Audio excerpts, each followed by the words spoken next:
Good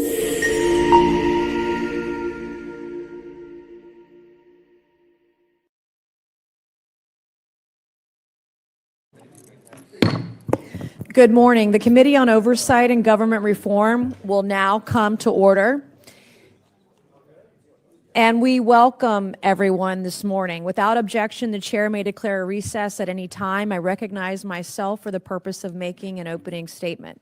Good morning, and thank you for joining us for this discussion on the federal government and artificial intelligence today.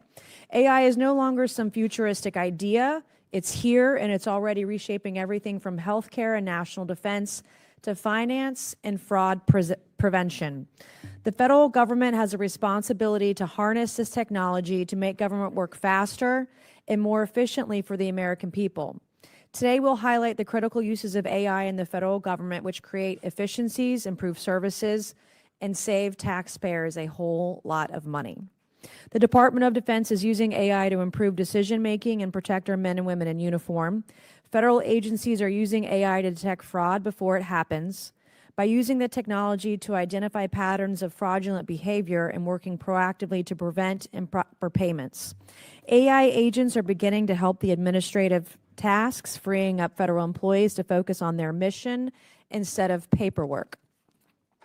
However, barriers remain and challenges must be addressed so the government is to fully realize the benefits of this transformative technology. For example, many outdated legacy IT systems don't integrate with new technologies. A cumbersome procurement process limits agency access to some of the best new technologies, including those utilizing AI. And poor data management leads to information silos and duplicative work, which costs taxpayers money and prevents agencies from realizing the full potential of AI. This committee has continued to highlight these challenges and will play a major role in addressing them, including by continuing bipartisan legislative efforts from last Congress. This includes the Bipartisan Federal AI Governance and Transparency Act led by Chairman Comer and then Ranking Member Raskin, which laid out a vision for transparent and trustworthy AI use in government. It also includes the AI Training Extension Act, which I sponsored last Congress and reintroduced today.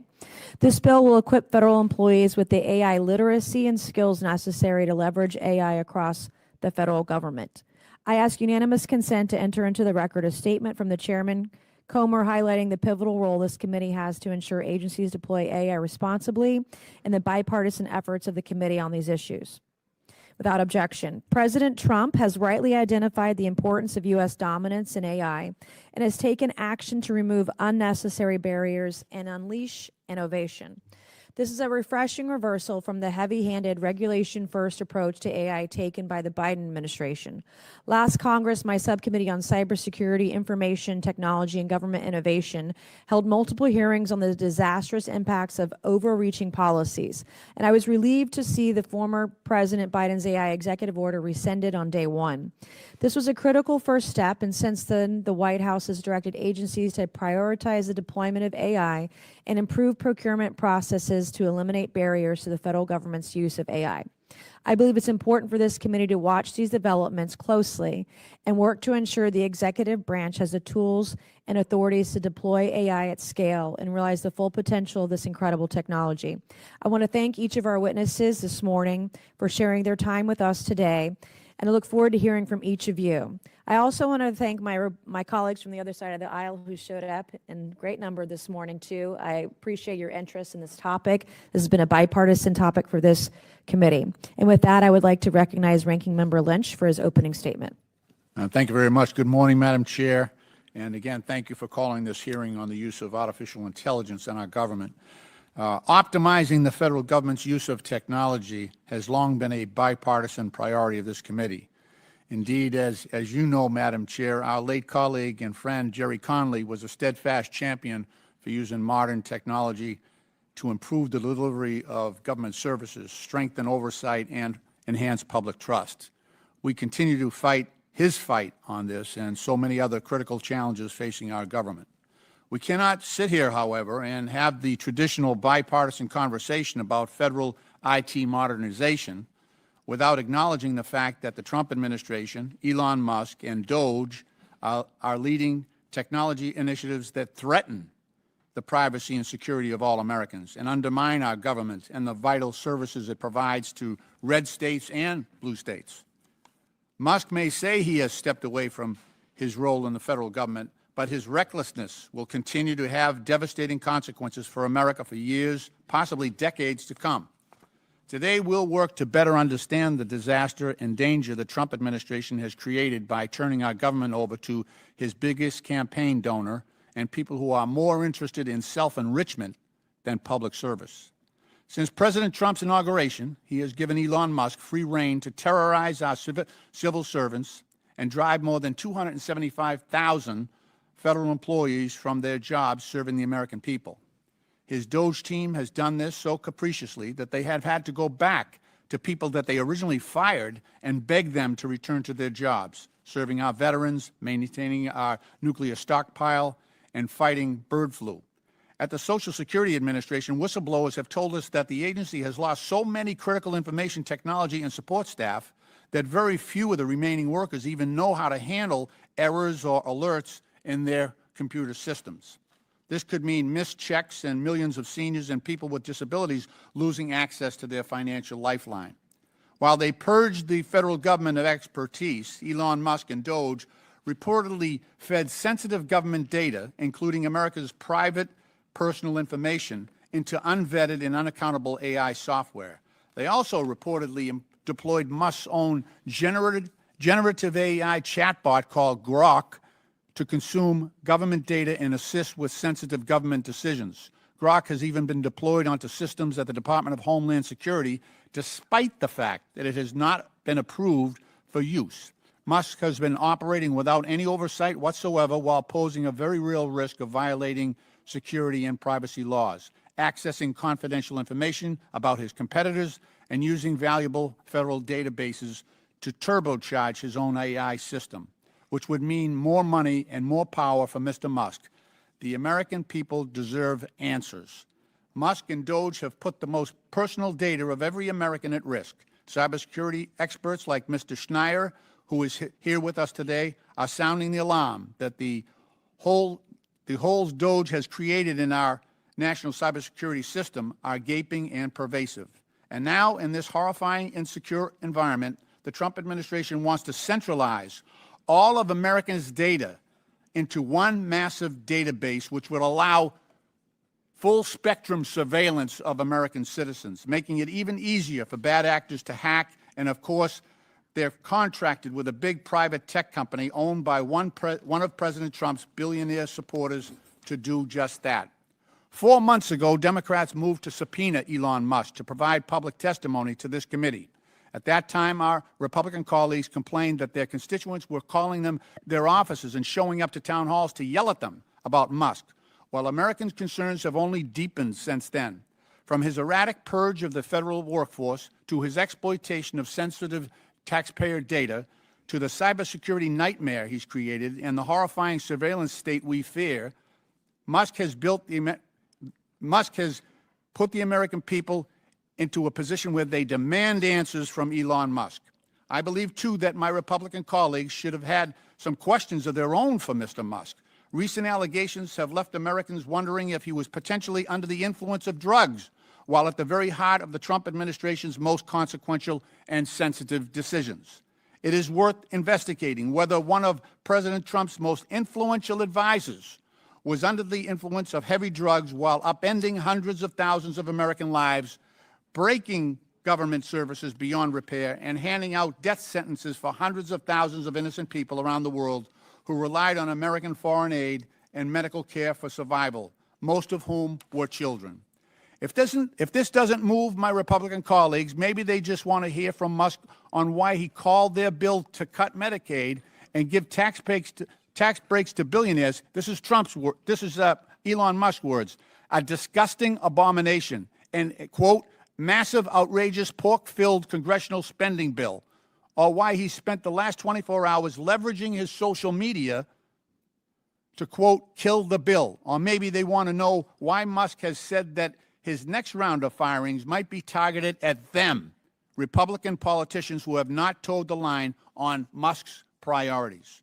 Regardless of your motivations, Democrats and Republicans alike simply cannot allow Elon Musk to escape accountability for his actions. He's dismantled our government, endangered Americans, and weaponized public service for his own financial gain. I ask my Republican colleagues, let's work together on this. Let's support oversight that Democrats today in moving that this committee subpoena Elon Musk to answer for his actions. All of us deserve answers on behalf of the American people. So, Madam Chair, therefore, pursuant to Clause 2K6 of House Rule 11, I move that we subpoena this committee, Republican and Democrat, subpoena Elon Musk to testify before this committee. Second that motion. We'll suspend for a moment. Thank you.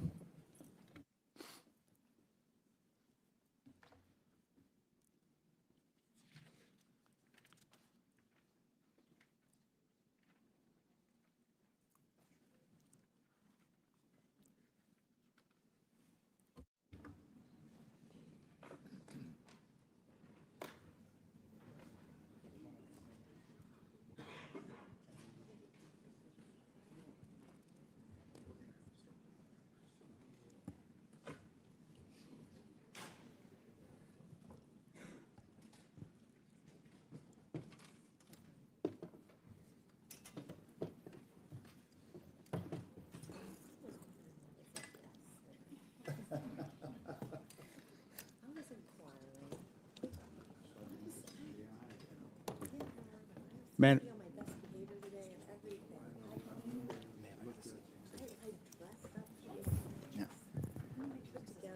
Chairwoman, point of order. When are we going to vote on subpoenaing Musk?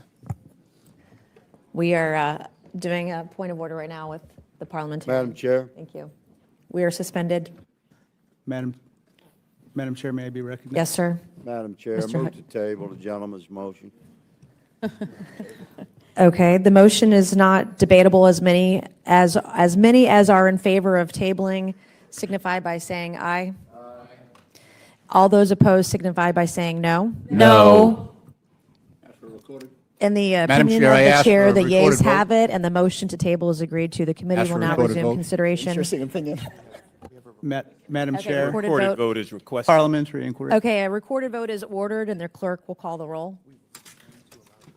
Okay, we're going to suspend to allow the clerk to get ready. Parliamentary We have, inquiry. yes, sir. Madam Chair, thank you. Is it the custom of the committee to shut down debate on such an important motion? This is not an- when this the- is not when an the- inquiry. when the It's not an inquiry. gentleman We're from suspended. Massachusetts mentioned that Mr. Musk was potentially This is under the not influence of debatable right ketamine, now. I love you. psychedelic It's not drugs, debatable right now. This is not a point of and- inquiry. And other But you look substances good in front according of the to- photos. You look according to great right this. now. You look good. So is this the? You're not recognized right now. There's not a point of inquiry. Thank you. We're suspended until the clerk is ready to call the roll. Move to call the roll. We are suspended again for the third time. We're suspended until the clerk can call the roll. Thank you.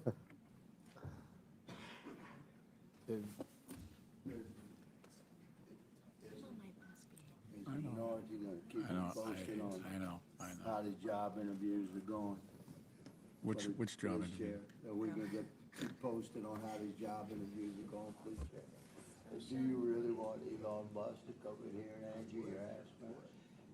You're real close. Why don't you sit down and take the mic, and we'll have a debate on this. We're having a Let's friendly debate. discussion. We're suspended. Sometimes we take ourselves too seriously. So, I have a pretty good sense of humor. Yeah, and I always bring it to the table. Yeah. So, I think we have.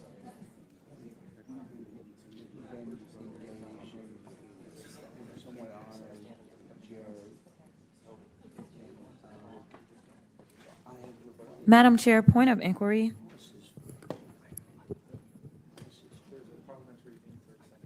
Right. Okay. Yes, ma'am. Is the clerk here? The clerk is here and preparing to call the roll. Okay. Thank you. Can you explain exactly what preparing? required? She has to get paperwork, she has to get seated, she has to do all that. Thank you. She sure does, yes. Or you guys have to find your members who didn't attend the hearing. That's probably more likely.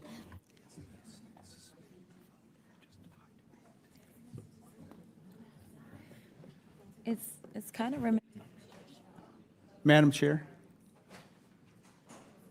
Inquiry, please. Yes, sir.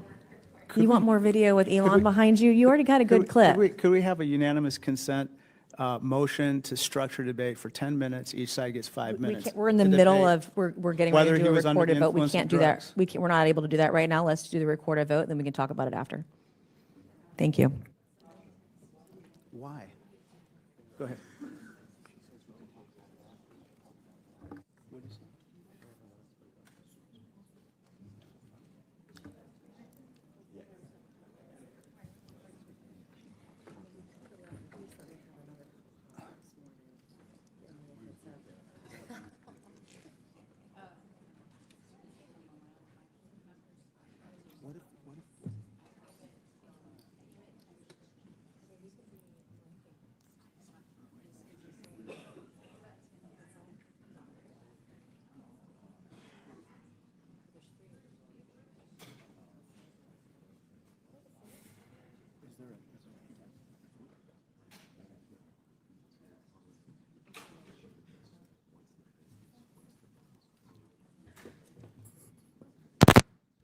parliamentary inquiry.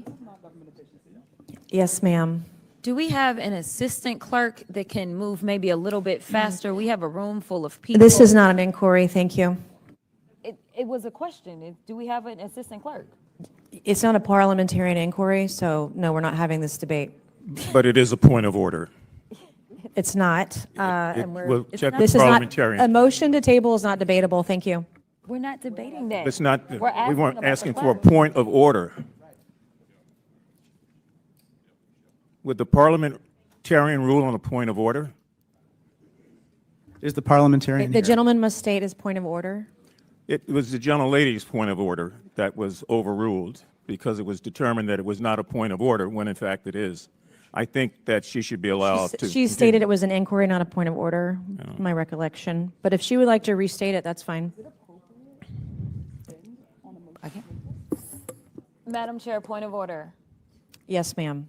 Do we not have an assistant clerk who can make sure that we can continue to do the business in an efficient way in oversight? Because it has historically never taken this long for the clerk. We're going Call through the the roll. process right now, and we'll have a recorded vote as soon as we're able to.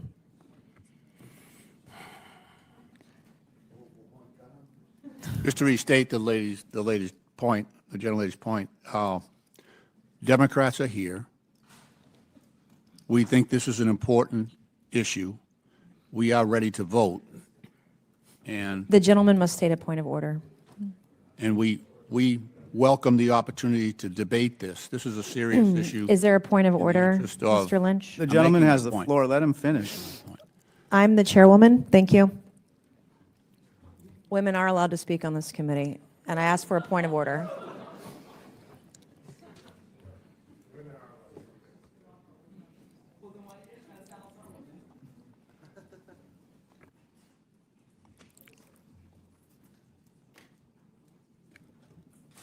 Point of inquiry. Can we just, Madam Chair, point of inquiry? As a woman? I know, I should hopefully, I get to speak. Yes, I'm a ma'am. woman. Yes, you are. Yes, you are, babe. Is it possible for us to just do a roll call without the clerk to determine what members are here so that we can determine No, if y'all ma'am. really have the votes? No, ma'am. Thank you.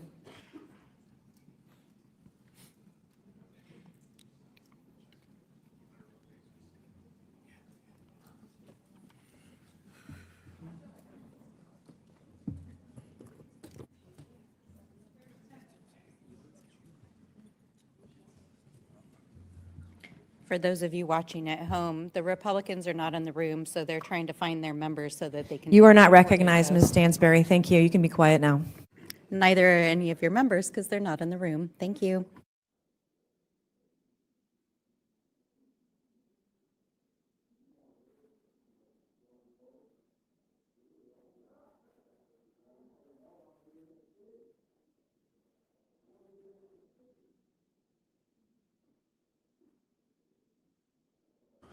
Madam Chair, on a point of order, Democrats have a clerk that is available to record Okay, our vote. Mr. Lynch, the chair will not entertain points of order regarding the propriety or expediency of a proposed course of action. This is my final ruling on such points of order. Thank you. Madam Chair, a point of inquiry then. Yes, sir. Would it not be permissible to have the Democratic clerk record the vote and to begin it now? No, sir, it's not. Thank you.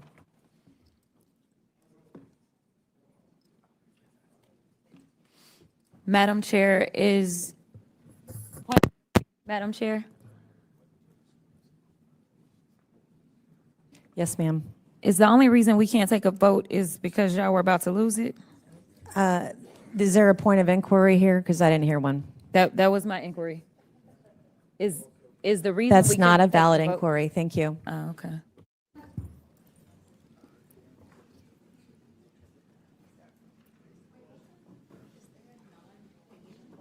I have a point of inquiry, Madam Chair. I was just wondering, sir. Being new to this committee, what's the basis or rule on which you are overturning, not allowing the Democratic clerk to start the vote? We have our own clerk. Move to adjourn. That's why. Is that based on a rule, or? It's based on the fact that you guys lost the election because of your crazy policies. You guys don't control the chamber. Is that in the rules?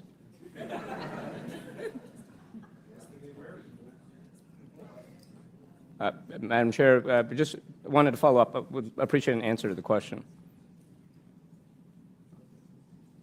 Is there something in the rules that prevents? We have witnesses who've flown in from around the country. This is committee practice. Thank you for your inquiry. And we'll start the vote momentarily. Thank you.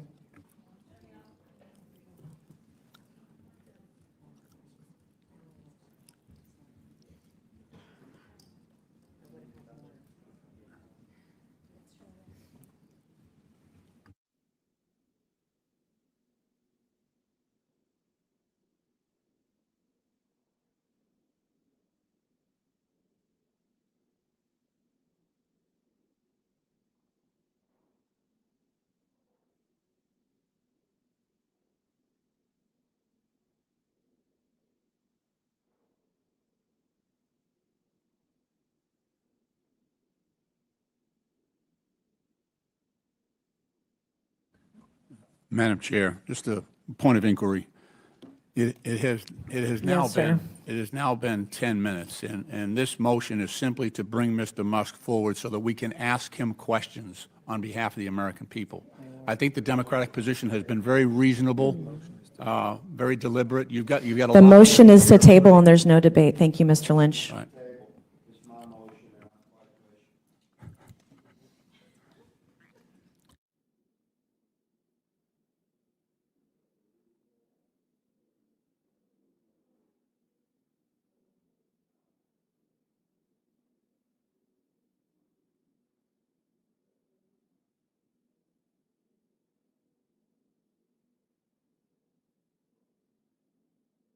Again, Madam Chair, the Democrats are all here and we're ready to vote. It is now 11 minutes. You're not recognized, but you do look good for your clips later for social Well, media thank with you. I with appreciate Elon that. and all the words behind you. It looks good. Appreciate The it. blue's good with the red. I color. appreciate Looks that. good. Thank you. Thank you. Really appreciate that. Thank you. Madam Chair, parliamentary inquiry in a minute. Will it be another minute? Probably 12, right? Could be. It's debatable depending on the math, I suppose.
Madam Chair.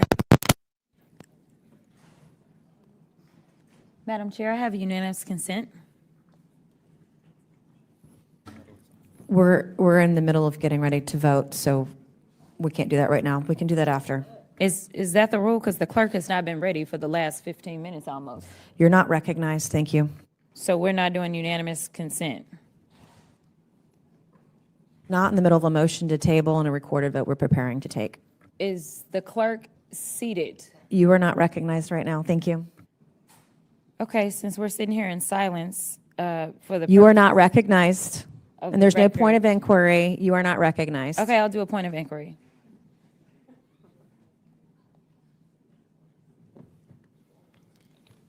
Okay. I am seeking an inquiry to determine whether or not it is okay to put it into the record that at the time that this motion was called, only Mr. Gosar, Mr. Grothman, Mr. Higgins, Mr. Fallon, and Mr. Crane, along with yourself, were the only Republicans that were actually in the room. This is not a real point of inquiry. You're not recognized on it either. Thank you.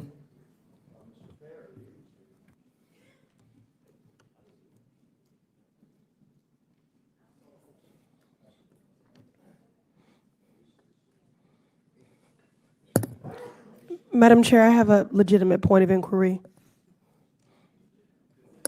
Madam Chair? Madam Chair, I have Is a it for legitimate- real this time? Oh, no, it's very legitimate, very for real. How much taxpayer money are Republicans wasting while delaying this vote to submit? That's not a legitimate point of inquiry. It's very Thank- legitimate to it's the American not- people. Thank you. It's not, Very you're not legitimate to the American recognized. people. It's not, and you're not recognized on it. Thank you. Madam Chair, pardon my inquiry. How much taxpayer money sir. was wasted when some of the Democrats didn't show up to work for Also not almost 2 not a years point of during inquiry. COVID? I love you, Mr. Particularly Fallon. one from Boston? Also not a point of inquiry. Thank you. Who are you talking about? I'm sorry, are you engaging in personalities right now? Who are you talking about? Who are you talking about? I didn't say anybody's name. Who are you talking about? This is not time for debate right now. Thank you. Well, please, yes. I'm being respectful of everybody on both sides there. Let's be and honor the respectful of rules one another, please. uniformly. I'm from This is not- Pittsfield and I was This here. is not debatable. We're not having a debate on this. We're getting ready to take a recorded vote. Everyone can sit down and turn their microphones off unless you have a point of inquiry, an appropriate point of inquiry. Thank you.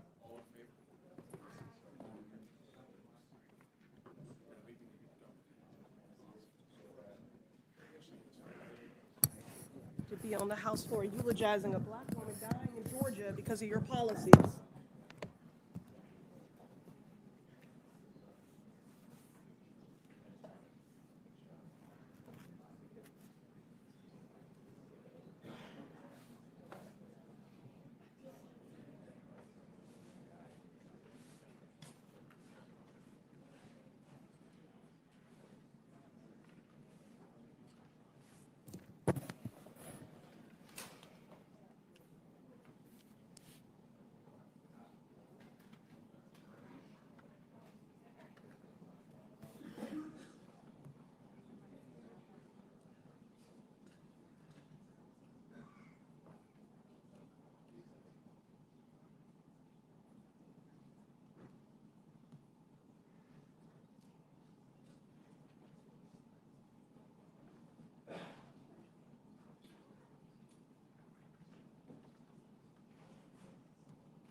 Madam Chair, point of inquiry.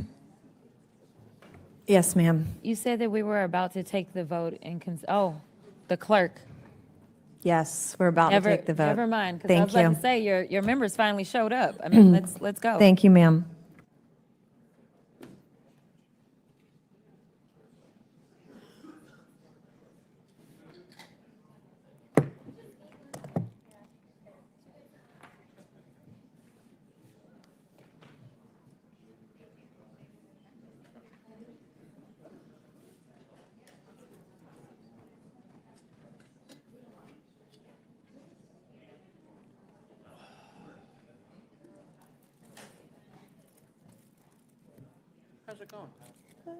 It's been interesting.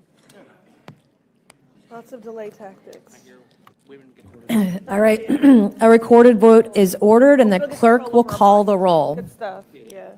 Yeah, good stuff. Mr. Jordan.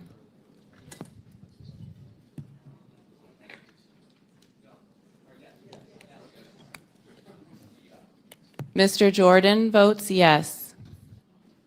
Mr. Turner.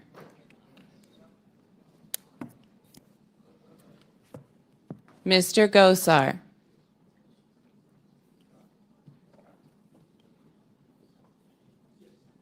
Ms. Fox. Yes. Ms. Fox votes yes. Mr. Grothman. Mr. Grothman votes yes. Mr. Cloud. Mr. Cloud votes yes. Mr. Palmer. Mr. Palmer votes yes. Mr. Higgins. Mr. Higgins votes yes. Mr. Sessions. Mr. Sessions votes aye. Mr. Biggs. Mr. Fallon. Mr. Fallon votes aye. Mr. Donalds. Mr. Donalds votes yes. Mr. Perry. Mr. Perry votes aye. Mr. Timmons. Mr. Timmons votes yes. Mr. Burchett. Mr. Burchett votes yes. Ms. Green. Ms. Green votes yes. Ms. Boebert. Ms. Luna. Ms. Luna votes aye. Mr. Langworthy. Mr. Burleson. Mr. Burleson votes yes. Mr. Crane. Mr. Crane votes yes. Mr. Jack. Mr. McGuire. Mr. McGuire votes yes. Mr. Gill. Mr. Gill votes yes. Mr. Lynch. No. Mr. Lynch votes no. Ms. Norton. No. Ms. Norton votes no. Mr. Krishnamurthy. No. Mr. Krishnamurthy votes no. Mr. Khanna. No. Mr. Khanna votes no. Mr. Mfume. No. Mr. Mfume votes no. Ms. Brown. Ms. Brown votes no. Ms. Stansbury. Ms. Stansbury votes no. Mr. Garcia. Mr. Garcia votes no. Mr. Frost. Mr. Frost votes no. Ms. Lee. Ms. Lee votes no. Mr. Kassar. No. Mr. Kassar votes no. Ms. Crockett. No. Ms. Crockett votes no. Ms. Randall. Ms. Randall votes no. Mr. Subramaniam. Mr. Subramaniam votes no. Ms. Ansari. No. Ms. Ansari votes no. Mr. Bell? No. Mr. Bell votes no. Ms. Simon? No. Ms. Simon votes no. Mr. Min? No. Mr. Min votes no. Ms. Presley? No. No. Ms. Presley votes no. Ms. Tlaib? Madam Chairwoman? Aye. Madam Chairwoman votes aye. And how is Mr. Biggs recorded? Mr. Biggs is not recorded. Mr. Biggs votes aye. And how is Ms. Boebert recorded? Ms. Boebert is not recorded. Ms. Boebert votes aye.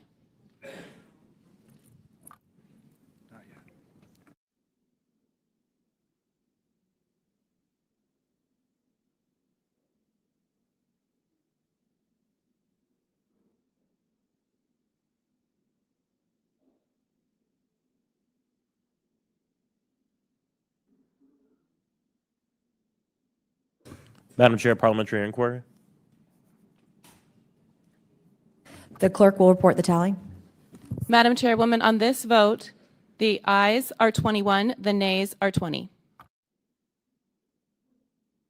The ayes have it, and the motion to table is agreed to. The committee will now resume. Here we go. Okay, I now request unanimous consent that Representative Mouskowitz of Florida and Trahan of Massachusetts will be waived on to today's hearing for the purpose of asking questions, and without objection, so ordered. I'm pleased to introduce our witnesses for today's hearing. Our first witness today is Mr. Ili Barakhtari, the president of the Special Competitive Studies Project. Our second witness is Mr. Bhavin Shah, founder and chief executive of the AI company MoveWorks. Our third witness is Ms. Linda Miller, former deputy executive director of the Pandemic Response Accountability Committee and founder of TriCLAT. Our fourth witness is Mr. Adam Thierer, senior research fellow at R Street Institute. And our fifth witness today is Mr. Bruce Schneier from the Harvard Kennedy School. We welcome everyone, and we're pleased to have you here this morning. So pursuant to Committee Rule 9G, the witnesses will please stand and raise your right hands. Do you solemnly swear or affirm the testimony you are about to give is the truth, the whole truth, and nothing but the truth, so help you God? Let the record show the witnesses all answered in the affirmative. We appreciate all of you being here today and look forward to your testimony. Let me remind the witnesses that we have read your written statements and they will appear in full in the hearing record. Please limit your oral statements to 5 minutes. As a reminder, please press the button on the microphone in front of you so that it's turned on and the members up here can hear you. When you begin to speak, the light in front of you will turn green. After 4 minutes, the light will turn yellow. When the red light comes on, your 5 minutes has expired, and we would ask that you please wrap it up. So I now recognize Mr. Barakhtari to please begin your opening statement. Chairwoman Mace, Ranking Member Lynch, and members of the committee, thank you for the opportunity to testify here today. I'm here to make one clear point. While developing advanced AI is a significant moment, the true measure of a nation's future advantage won't be who has the best models, but who has built the essential digital infrastructure and fosters the deepest adoption of AI across all of the society. To understand the stakes, imagine if at the beginning of the last century, our nation had failed to embrace electricity and yielded that transformative advantage to our competitors. The consequences would have been devastating. Today, we face a similar moment. The strategic competition in AI with People's Republic of China is intensifying. Since 2017, Beijing has launched an ambitious campaign to achieve technological supremacy as the key to its global dominance.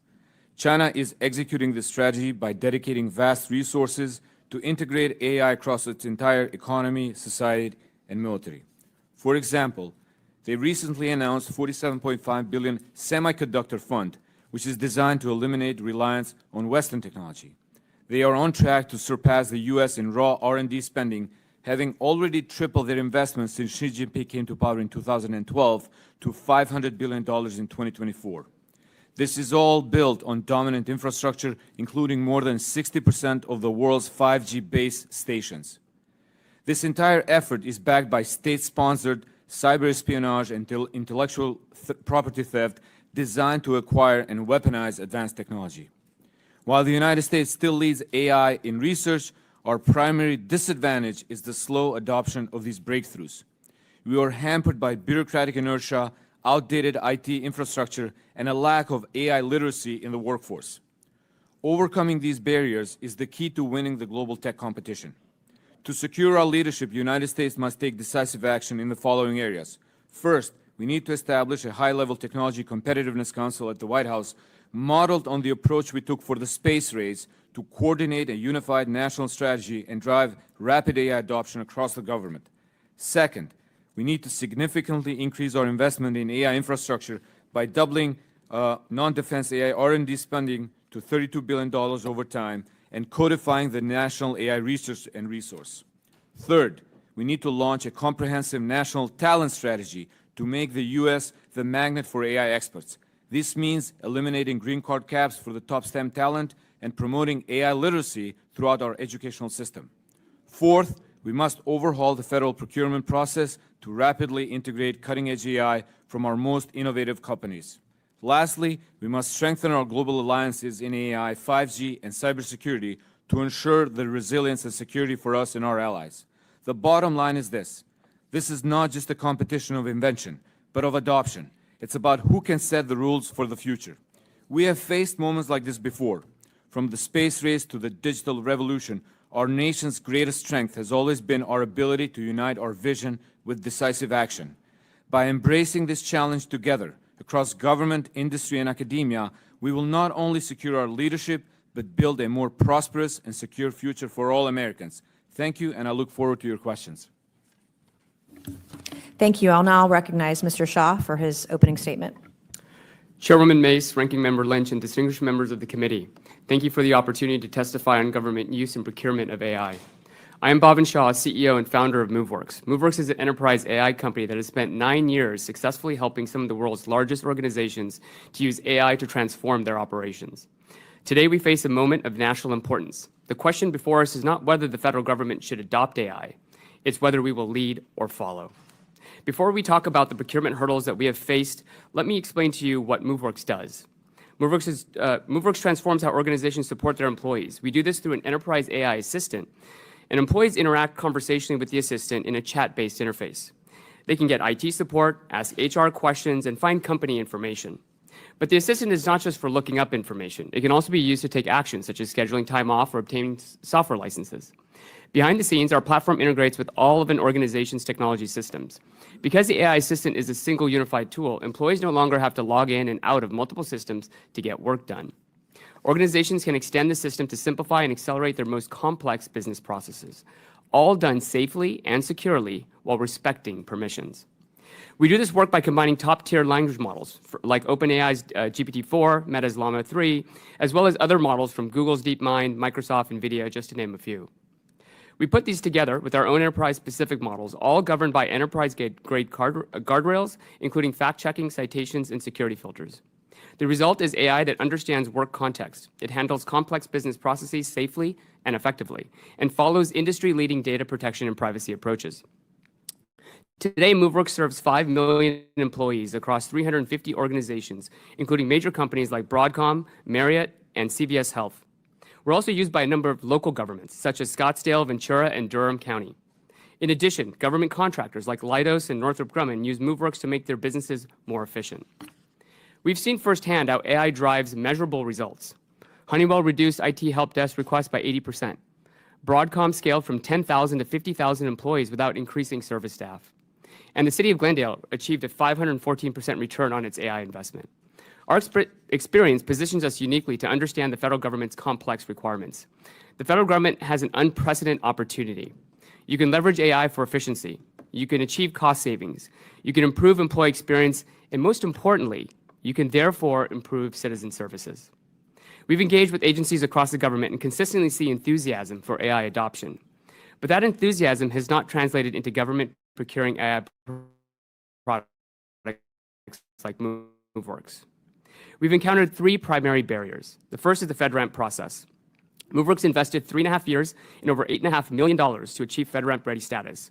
This is a prohibitive barrier for smaller AI innovators, the companies that often develop the most cutting-edge solutions. Second, complex reseller networks. These force innovative companies to work through intermediaries rather than directly with agencies, adding costs without adding value. Third, multi-year contracting vehicles. These favor large incumbents over agile AI companies. These create delays measured in years. Meanwhile, AI technology advances every month. American AI leadership requires action, not just intention.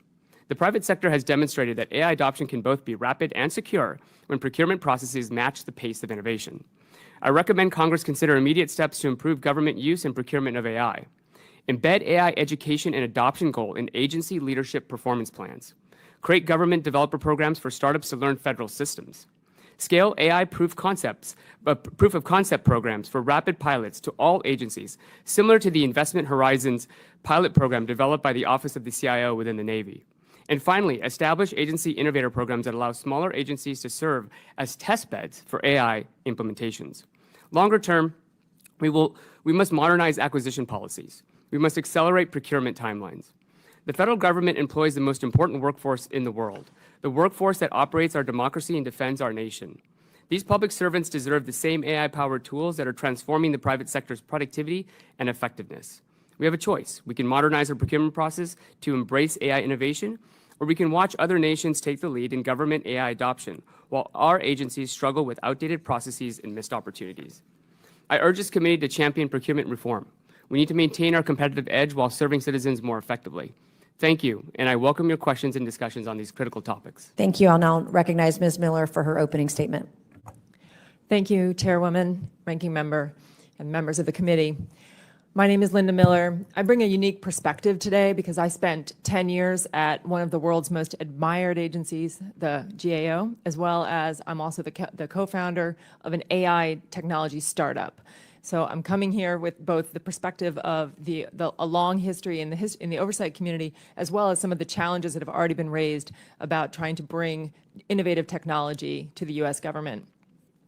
As DOGE is seeing firsthand, it's hard, if not impossible, to try and impose private sector innovation on the federal government. The data challenges alone are formidable. Agencies collect data poorly if they collect it at all. Programs collect their own data in silos. They don't share it even amongst themselves, much less with other agencies. In many cases, agencies don't even know who they're paying. They send money to states in the form of grants, and from there, the money trail is opaque, making payment integrity almost impossible. At Tracklight, to help illuminate who one federal agency was paying, we spoke to a company who FOIAs data on invoices to state agencies and sells it. For our federal client, we were going to have to buy the data to tell them who they were paying. The same issue exists at the state level. GAO reported on a grant program that administered by one state in which a company applied for the same grant 13 times in neighboring counties and got it because the states didn't share that data. The size and complexity of the administrative state and the volume of regulations agencies must comply with make agility and innovation next to impossible. My fellow panelists have made some very smart suggestions about turbocharging the rip and replace efforts of legacy IT systems and removing procurement barriers. But we have to be realistic about how capable government is to enact these rapid changes, no matter how badly they're needed. I could spend my time this morning telling you about how we urgently need to adopt AI across government to remain relevant, achieve cost savings, and improve service delivery, as well as prevent fraud, waste, and abuse. But I think you already know that. So I'd like to talk about what proactively can be done to move the needle. GAO has reported that there's almost 25 existing AI requirements in federal law and guidance today. GSA has established an AI Center of Excellence, which was required by law. Agencies have inventoried AI use cases. They've put in place responsible AI officials, but the government continues to show anemic AI adoption overall. My fear is we've created yet another bureaucratic morass, hamstringing agencies with compliance work, and only added the layers of sludge, further slowing down AI adoption. There has been progress. Recent EOs have sought to improve data sharing, which will improve how agencies make use of data to use AI. And GSA's FedRAMP overhaul is a step in the right direction. I completely agree with Mr. Shah. He spent $8.5 million trying to get FedRAMP certified, and successfully getting FedRAMP certified. My small technology company is going to have to put out millions of dollars to do the same. But AI adoption is the perfect candidate for what's called a regulatory sandbox, which Congress can mandate to speed AI projects to implementation in controlled settings, suspending these layers of bureaucracy. Creative procurement solutions must be explored and carefully monitored, allowing lessons to be learned and shared across agencies. And outdated privacy laws that were designed for a world that was that existed long before the internet, much less artificial intelligence, has to be revised. I cannot state this more clearly. The bad guys have all our data. We cannot protect Americans' privacy in 2025. Today, privacy protection is going to have to involve advanced technology like anonymization of sensitive data and the use of other types of identifiers like behaviors and geolocation. I'd be remiss not to mention the risks, which are real. Lazy, careless use of AI doesn't just imperil the goals of the AI project, it undermines the trust in the technology itself. Hallucinations are real. Subject matter expertise is vital. Responsible AI is not just a buzzword. Humans in the loop means humans who are trained, knowledgeable, and paying close attention. This is not a set it and forget it tool. Now is the time to be bold. We can't change how government operates. Wholesale changes to legacy IT systems and the federal acquisition system will take years. But we can create innovative laboratories where AI projects can operate in proof of concept regulatory sandboxes in carefully controlled environments to start to show the art of the possible. I welcome your questions. Thank you. Thank you. I'll now recognize Mr. Thierer for his opening statement. Chairwoman Mace, Ranking Member Lynch, and members of the committee, thank you for your invitation to participate in this important hearing. My name is Adam Thierer. I am a senior fellow at the R Street Institute, where I cover emerging technology policy. My message here today focuses on 3 key points. First, there are meaningful benefits to governmental use of artificial intelligence technologies. Second, Congress and the Trump administration need to take steps to unlock those benefits by accelerating the modernization of government systems and policies. Third, we must appreciate the connection between broader AI regulation and the benefits the government itself can accrue from these systems. While the federal government is already integrating AI into systems and processes, progress has been slow, and there needs to be more urgency to tap the many benefits that AI can offer. The bipartisan House Task Force on Artificial Intelligence report from last December noted that, quote, each year the federal government spends over $100 billion on information technology and cybersecurity. Approximately 80% of this spending goes to operating existing legacy systems that are typically outdated and underpinned by archaic software and hardware components. AI can help address this persistent problem.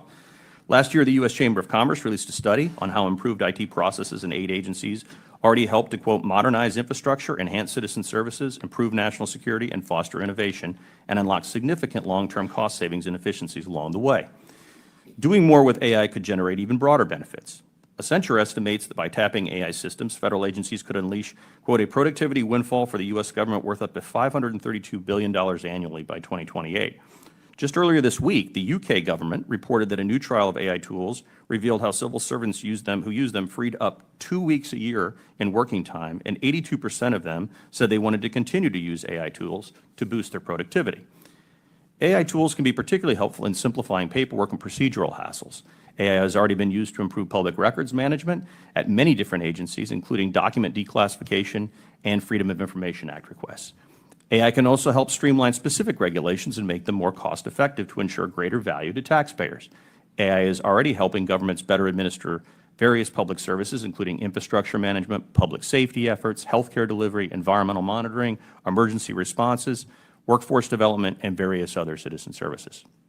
As Congress and the executive branch look to continue to clear a path to efficient government AI uptake, the focus should continue to be on addressing barriers to implementation through 5 main priorities. First, modernize federal acquisition policies to boost AI adoption, especially by encouraging easier acquisition of sophisticated but cost-effective commercial systems. Second, streamline paperwork and use requirements associated with federal AI contracts and deployments, especially for small businesses and open source providers. Third, ensure government data sets are AI ready and interoperable such that the public, researchers, and other organizations can more easily benefit from them. Fourth, enhance in-house government AI talent and improve technical literacy at all levels. And fifth, boost trust and security in government technology systems. Congress has already passed several laws to facilitate some of these goals, and bipartisan efforts by both the Biden and Trump administrations have helped expand those efforts, including through chief AI officers in federal agencies. The OMB recently released very important guidance requiring agencies to, quote, adopt a forward-leaning and pro-innovation approach that takes advantage of this technology to help shape the future of government operations and, quote, harness solutions that bring the very best value to taxpayers.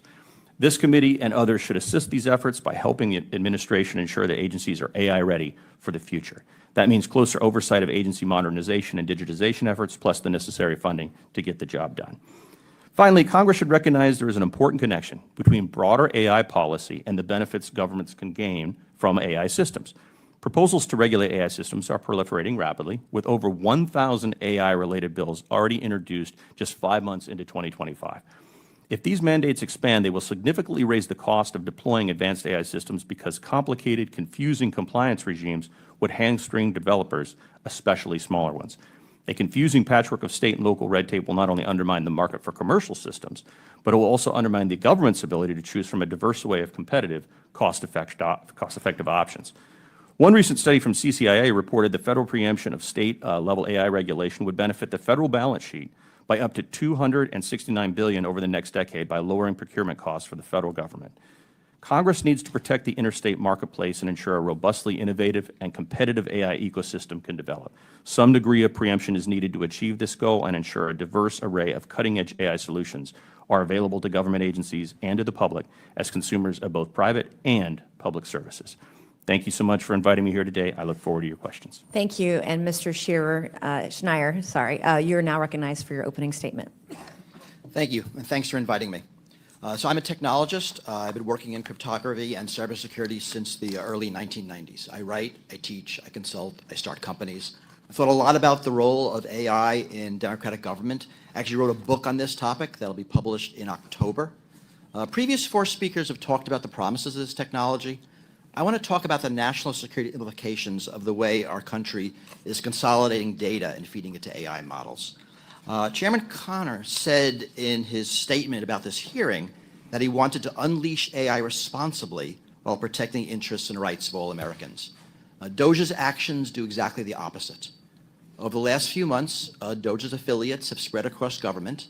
They are still exfiltrating massive U.S. databases, processing them with AI, and offering them to private companies such as Palantir. These actions are causing irreparable harm to the security of our country and to the safety of everyone, including everyone in this room, right, regardless of political affiliation. This unprecedented security risk is a result of 2 things: DOJ's sloppy cybersecurity regarding our data and regarding the networks they've accessed, and also the overtrusting of AI, current technology, to take over human tasks. You all need to assume that our adversaries have copies of all the data DOJ has exfiltrated and have established access into all the networks that DOJ has removed security controls from. And your data can be used against you. Right? Consider the coercive power of your financial records or your medical records or the government clearance form you filled out. Whoever you think of as your enemy or an enemy of the United States, they can use this data to coerce you or a family member or a member of your staff. And this is true for any elected official or CEO or police officer or judge or nuclear power plant operator. Like, really, it's true for everyone. The more powerful you are or the more critical your role, the more likely it is that someone will seek to use your data against you. There's also a military concept called preparing the battlefield, which are the things that you do into the enemy in peacetime to make wartime easier. So China hacking backdoors into our power grid is an example of that. And preparing to use our data against us is another. So you should assume that any significant military action against the United States will start with every general's bank account being zeroed out, and maybe your bank accounts being zeroed out, because there's nothing more distracting than your distraught families. Data is power.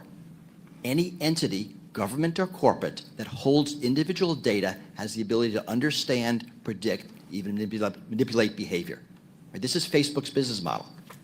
Our government collects incredibly intimate data about Americans, but its power is limited by how that data is organized.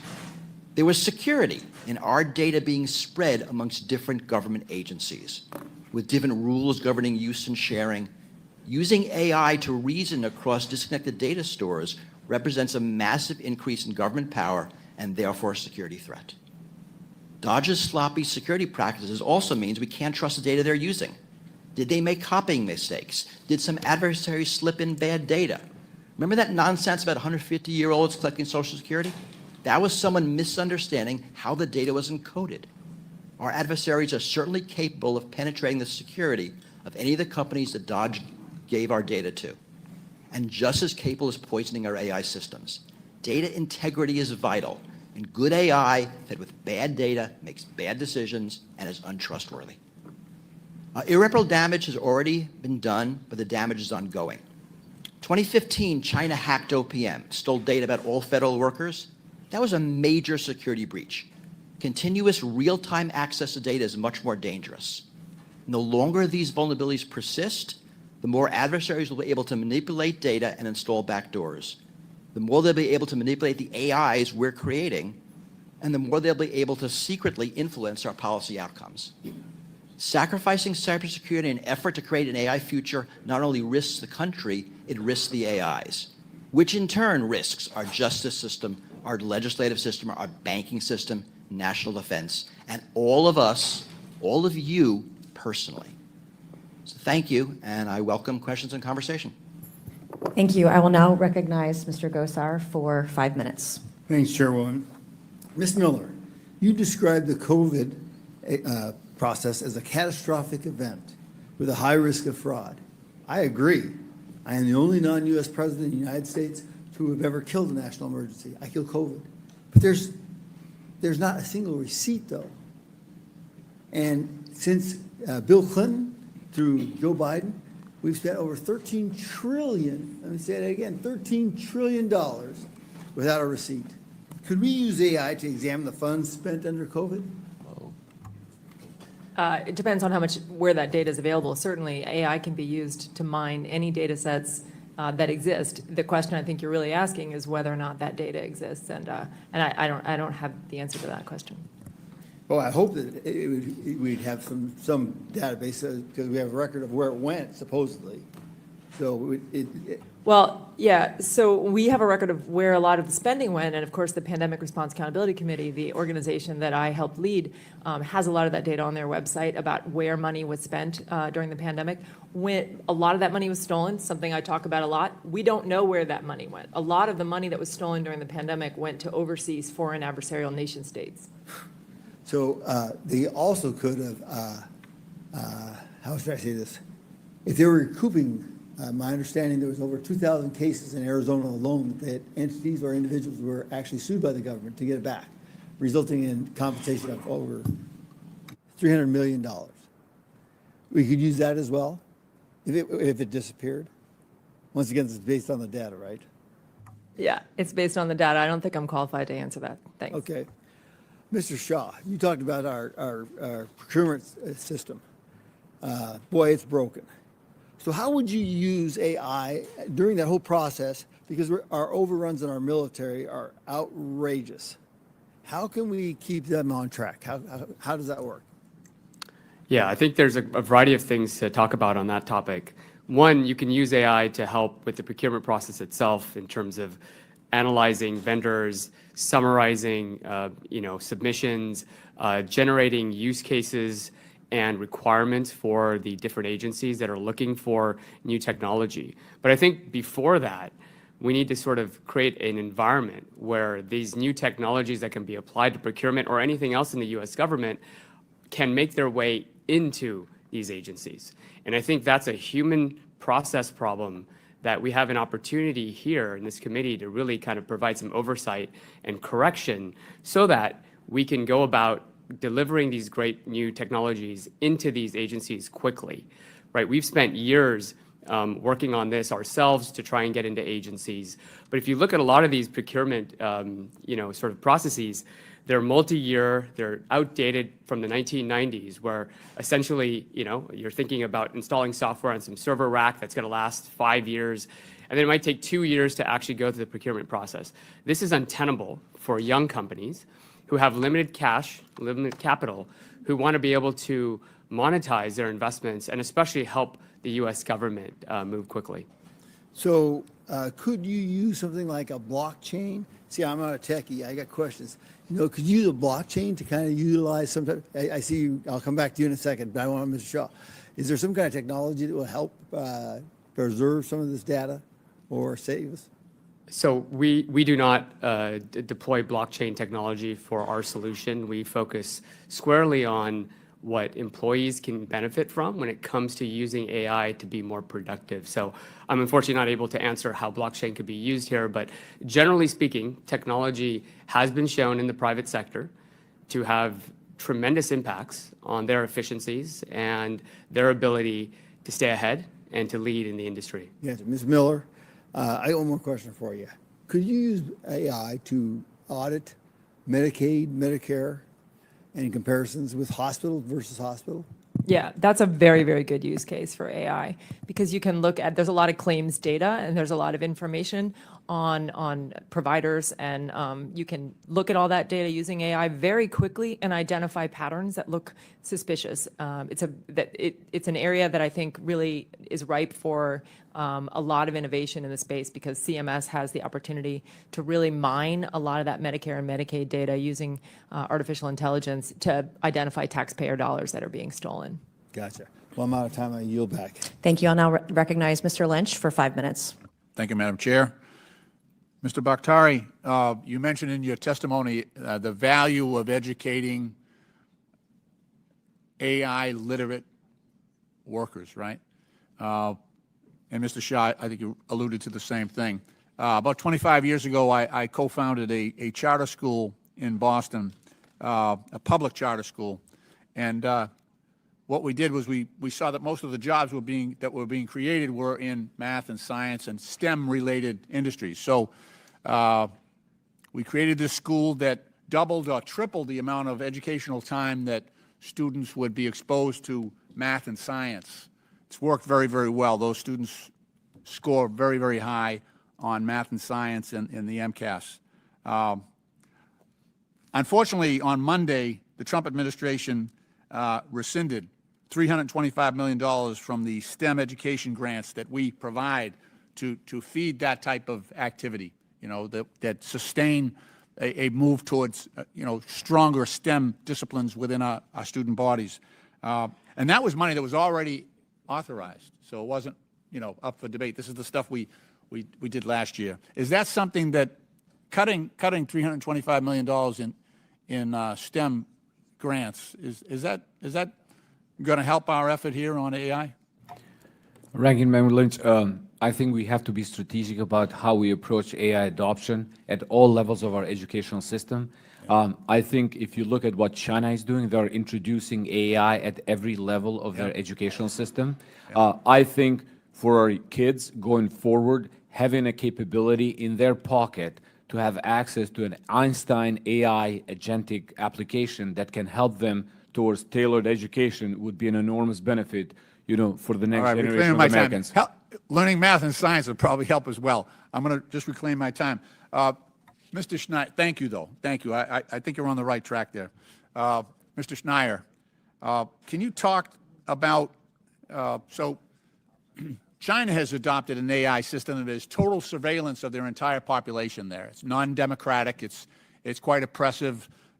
Their goal is to be able to surveil every single member of their society, know what they're doing, know what they're purchasing, and for oppressive reasons so that no one gets out of line.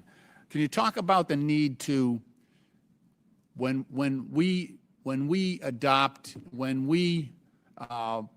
approve AI and choose the architecture for our AI, how important it is to make sure that transparency, that respecting privacy, independence, how important is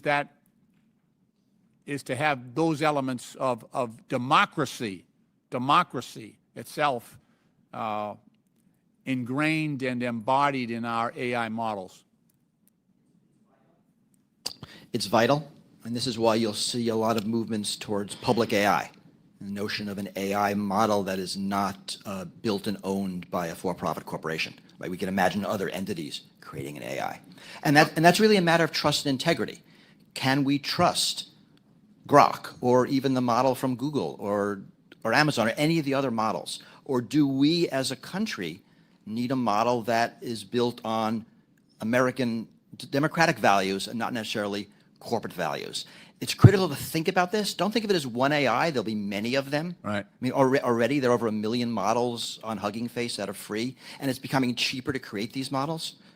I want you to move to in your testimony, you talked about the dangers that Elon Musk created by the way he was diving into Social Security data and IRS data, and the danger that presented to the United States from a national security standpoint and to the privacy of U.S. citizens. Can you talk about that, please? I mean, and it's really a matter of process. The goal might be a good idea, but the reason we have controls around this data, who can access, under what rules, in what configurations, are because it's so sensitive. You think about the different data enclaves, and whether it's census or military data or OPM data about government employees or health data, this is very critical, and we as citizens give this data to the government for good reasons, and it's kept separate for good reasons, and it's kept secure. So when we read about laptops of data being removed, data being given to Palantir to train models that they're going to use to sell back to us, the security is a real concern. Madam Right. Chair, I yield back. Thank you. Thank you. I'll now recognize Mr. Higgins for 5 minutes. Thank you, Madam Chair. Mr. Thierer, I'm going to be talking with you mostly for the next 5 minutes. So I'd like to dig into the controversies regarding the moratorium section of the BBB legislation currently being considered by Congress. It's across the country as part of the narrative of the discussion of AI, and I believe we have an opportunity today to clarify the intent and the specifics of that section of legislative language in BBB. So in that topic, and please help me to understand, and in doing so, help the nation to understand, good sir. My read of the actual bill states that to that section in particular, going to the moratorium under the section of artificial intelligence and information technology modernization, says in general, except as provided in paragraph 2, which is essentially an exception to the moratorium that it allows for the sovereign states to enact and enforce laws that remove restrictions on use of AI. But the paragraph says in general, except as provided in paragraph 2, no state or political subdivision thereof, quote unquote, may enforce, comma, during the 10-year period beginning on the date of enactment of this bill, any law or regulation of that state. So my read is that the state is not restricted from debating and considering and voting on and passing and using their legislative bicameral body in each sovereign state to debate and vote on and pass laws regarding AI, and for that governor to sign that law. The big beautiful bill in this section states that the federal government is asking for a pause on enforcement. Am I right or wrong? And please embellish.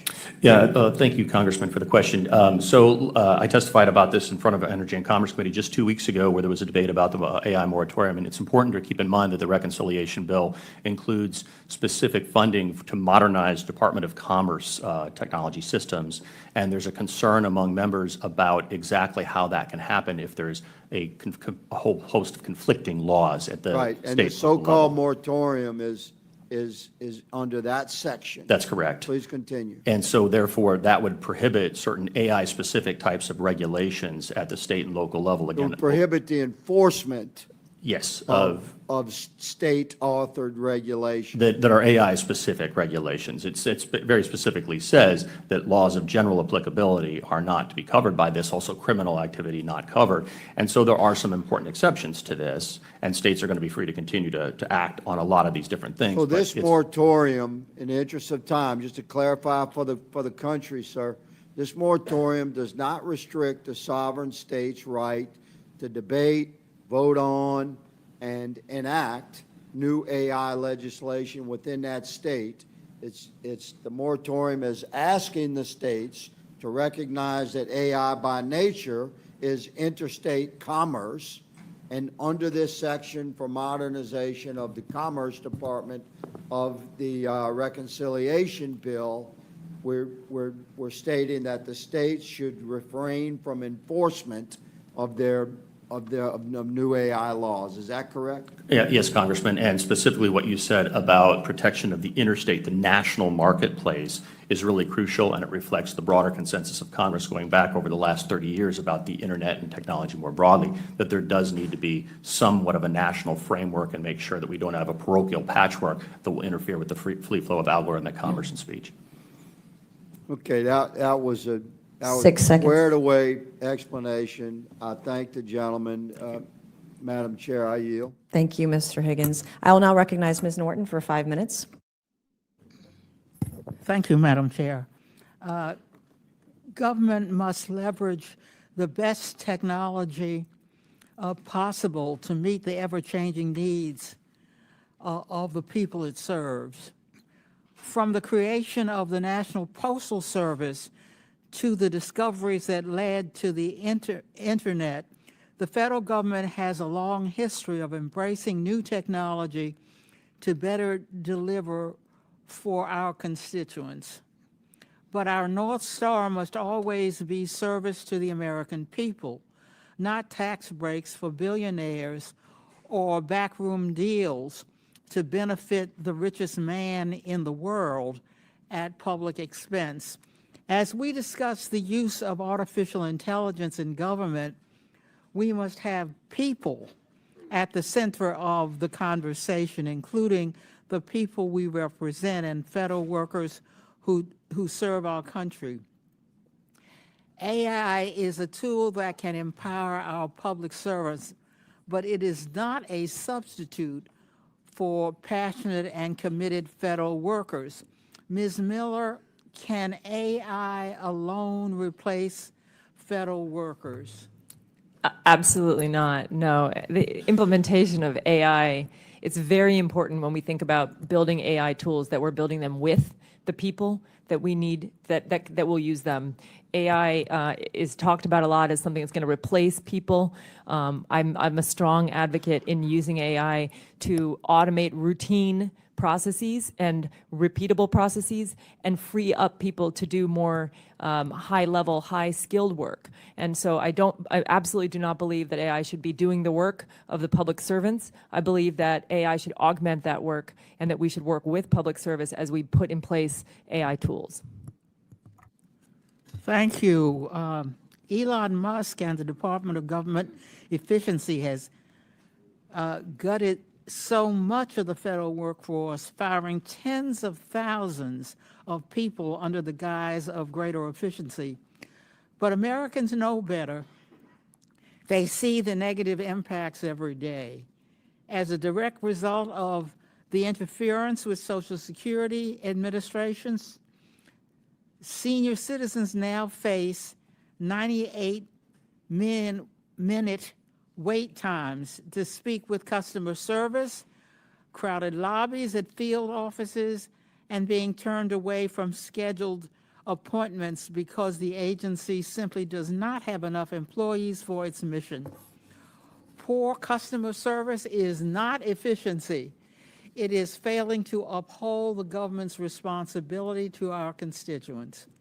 Now the Social Security Administration wants to cut an additional 7,000 employees and somehow use AI to handle calls from seniors. That does not work, because I know that when my constituents have a problem with Social Security, they would rather talk to a person with a computer, talk to a person than a computer program. The Department of Government Efficiency cuts are wreaking havoc on our communities, and it will take years to clean up the mess Elon Musk has left behind. Thank you, and I yield back. Thank you. I'll now recognize Ms. Fox for 5 minutes. Thank you very much, Madam Chairman. And thanks to our witnesses for being here. Mr. Thier, the Trump administration has expressed a goal for the United States to maintain its dominance in AI. Why is it important for the United States to maintain its dominant position in AI? Thank you for the question, Congresswoman. As you've heard here today from several witnesses, we're in a serious race with China and the Chinese Communist Party for AI supremacy globally. And the broad-based ramifications of who wins that race are significant for our, not just our geopolitical security, but also our values broadly as a nation and for the world. And so there's a real danger that if we don't get AI policy right as a nation, that China will take the lead. Its products will diffuse throughout the world faster, and we're already seeing this. I was testifying earlier this year at a hearing on the so-called DeepSeek moment, and we saw, surprised a lot of us, including me, how advanced these Chinese systems are today and how effective they've been at filling gaps globally that America's not there to fill at the moment. Thanks. I do think the answer is pretty obvious, but it was important to get something on the record. Sure. How has the Trump administration approach to AI differed from the previous Biden administrations, and why is the departure from the Biden administration's AI policy necessary? Mr. Thier. Well, the Biden administration approach was very voluminous in terms of rulemaking. You know, obviously the executive order, longest in American history on AI, over 110 pages. And a lot of it was very fear-based, unfortunately, and didn't embrace the technology as much as the new Trump administration executive order and subsequent orders have done. And so I think there's been a real sea change of approach here in terms of understanding the benefits associated with AI technologies broadly. Thank you. Mr. Shaw, your company's been successful at streamlining certain administrative tasks for businesses in the private sector and helping boost productivity. How do you see AI technologies like those developed by your company being effectively used in the federal government? And what kinds of productivity gains and cost savings could we expect to see? Thank you for the question. To put it in maybe legislative terms, imagine you had an assistant that could summarize the status of a bill, perhaps maybe look up a constituent problem that you've been tackling before a meeting, or being able to search all of your notes and your memos about various committee hearings and tasks that have been assigned. All these things are things that AI gives us today, and the private sector is using this quite aggressively to make their own teams more efficient and effective. To your question about sort of what that looks like, there's sort of three categories I like to think about. Scale. Broadcom, for example, was able to go from 10,000 employees to 50,000 while keeping the same support staff. So that's another benefit, which is you can take the same team and allow them to support a lot more employees in this case, but in our case here today talking about constituents. I think there's also employee time savings. The city of Glendale, I mentioned, did a 500% plus ROI on their investment, but that was 3,500 hours of savings from the employees themselves that they could apply and use towards other tasks and functions for their constituents. And then, of course, there's monetary savings, which is that if we can do some of this more efficiently, that goes back to the U.S. taxpayers, goes back into the economy to get spent on further innovation. Thank you very much. Ms. Miller, according to the Office of Management and Budget, each year taxpayers provide more than $1.2 trillion, or nearly 5% of GDP in funding for thousands of programs across the entire government through grants and other financial assistance. With so much taxpayer money spent, it should come as no surprise that besides a very high-level accounting, the federal government largely cannot tell whether a particular grant award was used wisely or if it accomplished the stated goals of the grant program. This committee has worked on legislation such as my bill from 2019, the GREAT Act, to address the problem, but as we've discovered, there's not enough data available in the proper formats to evaluate whether taxpayer funds given out as grants are being used wisely. How could AI help us solve this problem and make sure that every taxpayer dollar given as a grant is used effectively and for its stated purpose? Thanks for the question. Actually, we did something pretty innovative with my technology company, TrackLight. We were trying to figure out who one of the agencies that we were working with paid. And so we got access to minutes of board meetings, and then we used AI to scrape those minutes and identify vendors. And then we were able to collect hundreds of vendors that this agency was paying that they didn't know they were paying. Now, we can all talk about how insane it is that the agency doesn't know who they're paying, which is a serious problem. But there are ways that AI can help solve this problem and start to sort of piece together who these grants are going to. And it's incredibly important for taxpayers to know that information. It would be nice if we could just search things on Fireside. Thank you. Yeah. All right, thank you, and I'll now recognize Mr. Mfume for 5 minutes. Madam Chairwoman, thank you very much. My thanks to the guests who have come today. One of the things that strikes me about this hearing is that we don't have enough time, and we're all trying to get a lot in here. So I will certainly use the right that members have to submit questions for the record for 5 business days, because there are a number of you. Mr. Shaw, in particular, I want to ask some questions of you through that process. And Mr. Schneier, your testimony was chilling, to say the very least, so hopefully we can talk about that. But Ms. Miller, I'd like to start with you. Much of your work focuses on fraud prevention, and before we get to that, I'd like to go back to something that I heard that was just as chilling, and that was your description of these outdated privacy laws, which don't afford any protection whatsoever to what's happening now in 2025 at the rapid pace of this technology and its development. It's very scary to believe and to hear, quite frankly, that we are behind in that, because the privacy of Americans is absolutely important.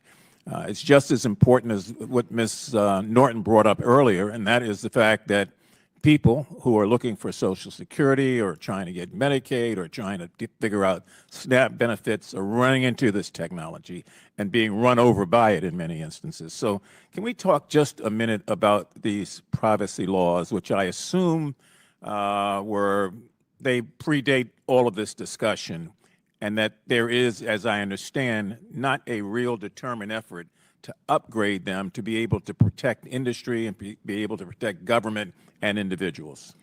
Yeah, thank you, Congressman. The Privacy Act was passed in 1972, which was 52 years ago, almost 53. And we still have, that's still the law that governs how we protect privacy today, which obviously is exceptionally outdated. There are, in my opinion, there isn't a lot that can be done through the legal system to protect Americans' personally identifiable information anymore. I think we just live in an entirely new world now, and foreign adversarial nation-state actors, criminal rings, all of our data has been monetized, is being monetized today. 96% of information that's stolen through a data breach is used to monetize by a threat actor. And so because we have such an asymmetric situation when it comes to data, government is going to have to get much better about using technology to protect privacy. And there are technologies that are in place, I'm sure that some from some of the panelists here today are using in the private sector. We can anonymize data. And so we can do things that can protect people's privacies. And we're going to need to think about this both from a legislative perspective, not hamstringing agencies. The Privacy Act and the Computer Matching Act keep agencies from being able to to share data that they desperately need to be able to find these actors. And again, these actors are foreign adversarial actors. Thank you very, very much. Mr. Schneier, let's go back to your assessment of the bigger you are, the bigger target you are, the more data is collected on you, and the more harm that will come to you, your community, your agency, your government in this instance. Walk me down that briefly, down that street again, because you didn't go into the fact that this is not science fiction. This is happening every day, and it's happening to the United States of America. Well, I mentioned China, the OPM breach from the last decade, where China went into OPM and took the data, among other things, all the clearance forms of United States citizens. And you can imagine why they might do that, and why they might identify who spies are, might look for people they can influence. And that is the sort of thing that countries are doing today. I mean, I'm assuming we're doing it to them. And so this data is very valuable at the government level for a lot of different things. I mentioned two scenarios. I mentioned a potential war scenario, a potential peace scenario. The more data we have, and our data is being collected everywhere. And so a lot of data is had by social media companies that know a lot about what we like and who we are and who our friends are and who's important to us. But the data we give governments is a different sort of data. If you think about the data that's on the tax return, or the data that the Census Bureau collects, or the military data, that's personal on a different level. And countries want that. They're going to want that in aggregate to figure out things about us, and they're going to want it individually. And coercion's a lot of it depends who you are, what coercion means. Thank you. My time has expired. Madam Chair, thank you very much. Thank you. I'll now recognize Mr. Sessions for 5 minutes. Madam Chair, thank you very much, and good morning to each of the panel members. We appreciate you being here. A long time ago, I spent time at Bell Labs, where we were responsible for the network architecture, but also the development of the switch that would be utilized. We set standards and did things to where we had unified way to look at how switch operated. We both know we had Salt and Volt Typhoon, whereby our government people learned that the Chinese had been into our cyber, our databases for a long time. Should have found it, didn't find it, cost us. My question really is, and I'm sure each one of you have an answer for this, or at least your vision of that. All it takes is one node to be compromised. It's like a big fence that goes around. It just takes one loose place. Does the federal government, do we here in Congress need to ask someone? Do we need to deal with other countries? Does there need to be a standards body that specifically, like when I worked at the labs, to set what those standards are? How do we avoid, with all the things we're doing, getting something that happens like that again? Sir, evidently you've got your hand on the panel first. I didn't. Any ideas? I didn't know this was Jeopardy, that you had to be quick. Well, okay, then we can go to you last if you want. But my point is, do you have any ideas on this question? So we have things. I mean, this is the job of the NSA. Right? We have security organizations in the United States whose job is to protect American data. And I think we actually do a pretty good job. And we have problems that a lot of data is in private hands, that, right now, if you think about just the Defense Department, there are thousands of networks, but there are rules. And, I think we're doing okay. I don't think we need an international standard. I mean, this is very much United States. I mean, NATO does things together, so there are groups. But this isn't like a corporate security thing where we need an international standard, everyone's consistent. The U.S. has U.S. problems, U.S. adversaries, and we do have U.S. solutions. We also have battleships and aircraft carriers that are out in the middle of places. Anyone else? Thank you, sir. Mr. Shaw? Yeah, I think, what we've seen, especially in cybersecurity, the NIST has created standards there that became adopted by a majority of the industry. And I think when it comes to AI and protecting data, coming from the lens of a startup, from a young company, we've looked at the new standards that they have around AI, and they're actually pretty good. And they do provide for a lot of recommendations that we actually follow. And then furthermore, going through the FedRAMP process, while I found it to be very expensive, there was a lot of amazing sort of things that they recommended in terms of infrastructure, software, process, and procedures that allow us to really make sure that the data is secured. And so I think that if we can have more of these types of frameworks, more of a lighter touch, it'll allow us to continue to innovate fast, but still give us all a true north of where we should take things in terms of our infrastructure and our processes. Sir?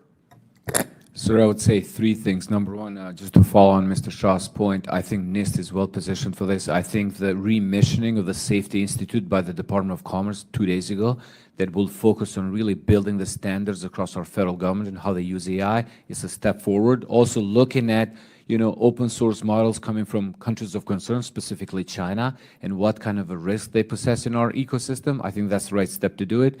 At the allies and partners levels, as I mentioned in my opening remarks, the 5I Alliance really provides us with a stepping stone of coming with some common standards among our 5 allied partners, and then start bringing other countries under the fold. And the third piece, as Mr. Schreier mentioned here earlier, what can we do on the offensive side? So our adversary doesn't get a hold of our data, they don't use it against us, and then actually we put them on the back foot instead of letting them, really attack us on a daily and hourly basis.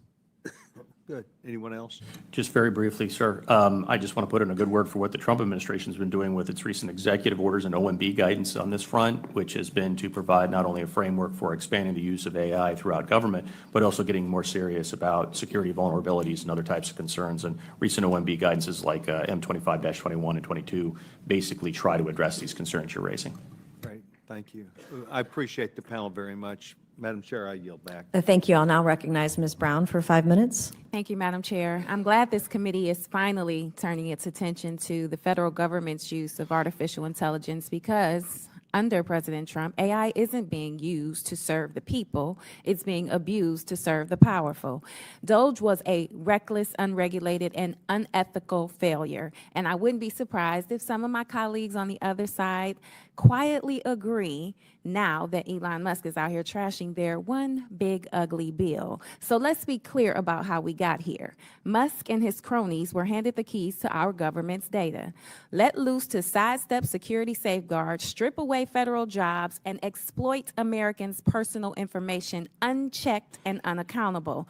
They used AI as a blunt force tool to slash thousands of federal jobs and gut billions in government spending with no transparency or regard for the human cost. But that's not even the most dangerous part. DOGE has launched an unprecedented power grab over Americans' personal data. Earlier this year, reports surfaced that a DOGE staffer with no credentials and no clearance reportedly accessed Americans' personal information and shared private data with third parties. I co-led a letter with Reps. Trahan and Del Bene demanding an investigation, and it might not come as a surprise that we're still waiting for answers. And we now know this wasn't a one-off. Whistleblowers have revealed that DOGE is actively building a master database, a centralized system combining sensitive data from across federal and state agencies that includes Americans' medical records, their credit card numbers, their medical claims, their student debts, and much, much more. To build it, the administration has turned to Palantir, the surveillance firm funded and founded by Republican mega donor Peter Thiel. And this massive trove of personal information is being built with no oversight, no security guarantees, and no guardrails. Here's why every American should be alarmed. In the wrong hands, this database could be weaponized to target political enemies, suppress dissent, or surveil the public. And even in the best case scenario, a breach could expose millions to identity theft, blackmail, or worse. What's most disturbing is how much we still don't know. But what we do know raises serious concerns about violations of the Privacy Act, FISMA, and E-Government Act. This committee must keep investigating, because we cannot allow AI to become a weapon of surveillance for surveillance, exploitation, and the dismantling of public institutions. So, Mr. Schreier, how should Americans feel knowing that DOGE is pulling together their most sensitive personal data to train AI without clear safeguards, oversight, or consent? And what protections are in place to keep that data from being misused or exposed? Well, we do have a lot of laws in place. We have laws protecting the data. We have laws prescribing how it is used, how it is shared, and that's what's being bypassed. So it really is more a matter of enforcing the laws we have on the books than writing new laws. I don't have a need to do anything because of AI, because these problems with data sharing, the security risks, have been with us for decades. And we do have laws, we do have rules, and they're being bypassed. So let me ask you this. Given DOGE's reported practice of bypassing security protocols and exporting sensitive data to less secure environments, how serious is the national security risk? And are we making it easier for foreign adversary hackers to access government systems and Americans' personal information? I mean, we are. We knew from the first weeks that some of the things DOGE was doing was bypassing security protocols and removing audit trails. I mean, basically eliminating the security mechanisms we have in place to protect the data. We've had one example of a Russian actor going in after a DOGE employee using their credentials, and that's the one we know about. These countries are not stupid. They know how to do espionage. They've been doing it for decades. So I think what I said in my remarks, we have to assume that all of this data has been exfiltrated by our enemies. I would be very concerned. Now, it depends on who you are. The more powerful you are, the more concerned you are, because the more leverage can be leveraged against you. Thank you. Let me be clear. Artificial intelligence and other emerging technologies can offer real benefits, but only when developed responsibly and with clear guardrails that protect the American people. So I stand ready to work with my colleagues on the other side of the aisle who are serious about securing our nation's cybersecurity, safely deploying AI within the federal government, and ensuring that Americans' data remains safe. And with that, Madam Chairwoman, I yield back. Thank you. I'll now recognize Mr. Biggs for 5 minutes. Thank you, Madam Chair. Thank the panelists for being here today.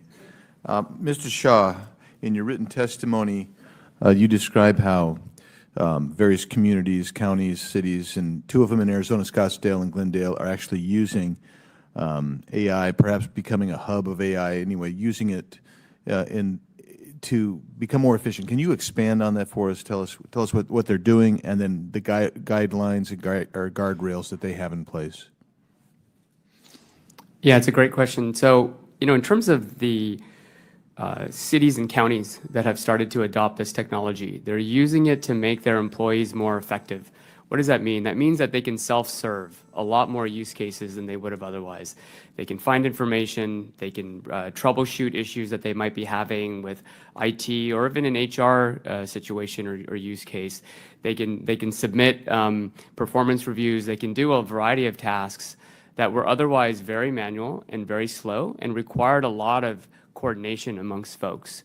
And so this, as I was mentioning earlier, City of Glendale in Arizona is saving their employees 3,500 hours now each month, being able to now do more with those same team members to support the employees or the constituents of their county. And so I think that we see this across the private sector. We've seen people use this technology to enable more employees, to do greater levels of work and greater levels of output, while still sort of maintaining all the privacy and the security that's required in any of those environments. Thanks for that. Now, Mr. Schneider was talking about the laws that have been placed to protect privacy rights, and they've been in place for a long time, largely ignored from both parties, if quite frankly, in my opinion. But what I want to get to is something that Mr. Bajraktari said when you started talking about the Five Eyes community. And I just came from another hearing where one of the issues that we're having is that pursuant to the Cloud Act, the UK is trying to get backdoor hacks into Apple. And they're claiming that they have some kind of robust privacy protection there. But the reality is they won't disclose what that robust privacy protection is, and they're keeping the entire process closed, obscured. And so I'm curious about how we can fully work with the Five Eyes community in the development of AI and yet protect the fundamental rights of American citizens? And so I'm going to ask you that question. Thank you, sir. Great question.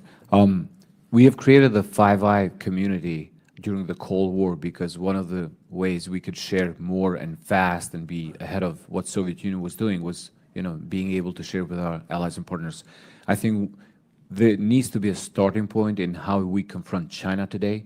I don't think we can confront China alone without bringing, our closest allies under the fold. The speed and scale of how China adopts and uses AI for national security purposes is really breathtaking. So my point is we should start with a community of the most trusted allies and partners that we have.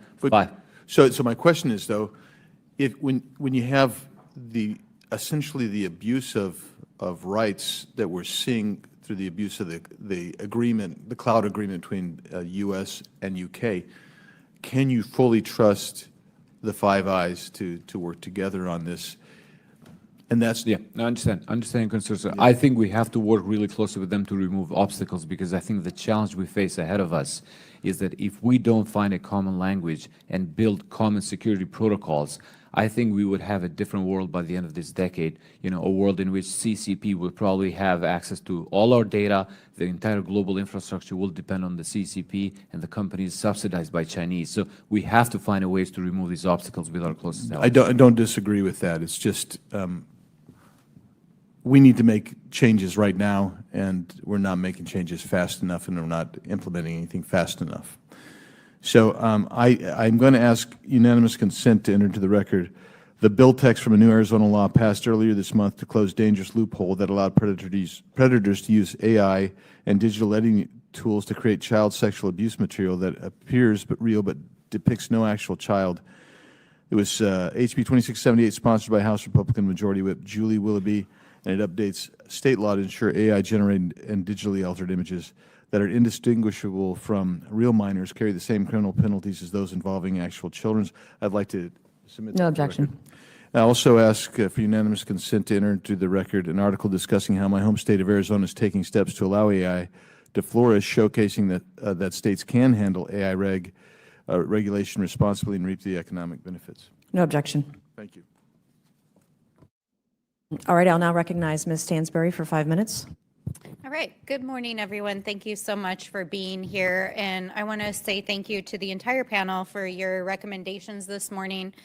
My background's actually in the sciences, and I've worked a lot of my career. I've worked in natural and earth sciences most of my career, including on big data and modeling. So I do appreciate much of what the recommendations are that have come from our experts. But I'm especially grateful that you're here, Mr. Thier, because when the huge abomination of a bill, I'll call it, came down the pike, my eye actually caught the specific language and funding appropriation in the bill that you referenced in your testimony. And I think many of us were confused about where it came from, what its intent is, and this is the first time I've had the opportunity to actually ask some questions, so I'm glad you're here. And as I understand it from my look into your background, that you've actually been directly involved in developing this language and request, is that correct? Not that language. I've written about moratoria in the past, though, going back to the 1990s when I worked with Congress on the Internet Tax Freedom Act. Got it. Okay. So you mentioned that part of why this deregulation language is in here that would preempt state and local laws regarding the regulation of AI systems is in part because of this $500 million request that's in the bill. Can you help us understand what would that $500 million be used to do specifically? Going back to the bipartisan House AI Task Force report from last December, there was a major section that led off the report about the need for government modernization of IT systems. Just some specifics. So specifically at the Department of Commerce, there's a need to actually improve how various programs function there, including new ones that have just been created. Just some specifics, like what kind of systems would be built with this $500 million? Well, I don't know exactly. I don't know the answer to that, Congresswoman. I'm sorry. I don't know specifically what Commerce will use that money for going forward. Do you know where this request came from? You'd have to ask the House Energy and Commerce Committee specifically, who put the bill forward, that language forward in the. Do you know what companies would benefit from this language? No, but I do know that there is a broad need for many different types of vendors and services to be utilized by the federal government, not So just this large. would likely go to private contracts, correct? It would go to many private contracts, certainly. Okay. Yeah. And so, and some of the leading contractors who do work in this area that already have government contracts are companies like Palantir, correct? I believe that's one of many, but there's many other vendors of IT services and AI. So correct, yes. And I heard you argue just a few moments ago when Mr. Higgins was asking you about this preemption language that it was needed because there would be integration of data from state and local entities. And it's my understanding, I think others have kind of alluded to this, that right now the Trump administration is working on creating some sort of master database that brings together data from multiple different sources across state lines. And in fact, there was a request that went out to the states asking for data about SNAP beneficiaries because my understanding is Homeland Security is interested in integrating data for immigration enforcement purposes. So they would like to integrate data using the census data that they hacked in, exfiltrated, and downloaded. They'd like to integrate data with the immigration databases that they have. And now they're asking states to send data that falls under state jurisdiction to integrate for immigration enforcement. And, you know, you can call it whatever you want. I've heard folks say this is not a master database, but it absolutely is. And we know that the Trump administration is trying to take American data and hire private companies like Palantir to create means to use American data for their own policy ends, including endangering the lives of Americans. So I think that one of the reasons why folks are reacting so strongly to this language that's in this bill is because it's so extreme. And yesterday I heard Marjorie Taylor Greene, I was standing on the floor while she gave a speech on this very language that's in this bill that would literally say that states and localities cannot enforce their own data rules or AI. It preempts federalism, it preempts state law. It would prevent states from protecting their own citizens. And, you know, it's rare these days that we have bipartisan agreement, but I agree with literally everything that Marjorie Taylor Greene said on the floor yesterday. This is dangerous. It could endanger American lives, and we cannot allow this language to get through. And with that, I yield back. Thank you, and I'll recognize Mr. Perry for 5 minutes. Thank you, Madam Chair, and ladies and gentlemen, thanks for making the trip and being here. I'm not sure what questions I have for you, but I do want to make everybody aware of some things that I am aware of. I'm going to refer directly to an AI safety firm named Palisade Research and another one named Apollo Research. We'll talk about things like the fact that the Chinese Communist Party likes to pollute the available information in the world with all kinds of things that support the Communist Party of China's view of the world and not the free world's. And with that having been said, I suspect that all of you are aware of the times that when various AI has been tested. I'll give you a couple names: Codex Mini, OpenAI Model 03, OpenAI Model 04. And other ones, the AI has chosen on occasion to further its goals as opposed to the goals of the people that wrote the code. And on occasion, how about the instance where Anthropic's Claude 4 model attempted to blackmail the people it believed were trying to shut it down, and then it would ignore, and other ones would ignore shutdown commands, even when told in advance that shutdown commands were coming, and went as far as to rewrite itself and preserve itself on a different server to avoid the commands of the humans in charge of it. Now, that might seem like the view of a Luddite, but I mean, I've got pages and pages of AI deliberately disabling various developer-installed oversight mechanisms, shutdown commands being ignored, replicating itself, preserving itself without the user even knowing.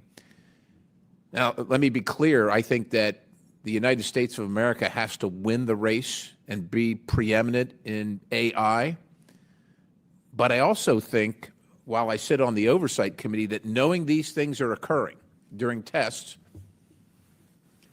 that us encouraging as a committee or as a Congress the use of these systems in places like nuclear security or national security without having these pretty obvious things worked out is dangerous, like at a minimum, like is almost, I can't even believe we're having the conversation. Like, how in the hell are we in here telling everybody that we've got to incorporate this into the federal government, state government, all levels of government, including like national defense, nuclear security, when we know these things are occurring?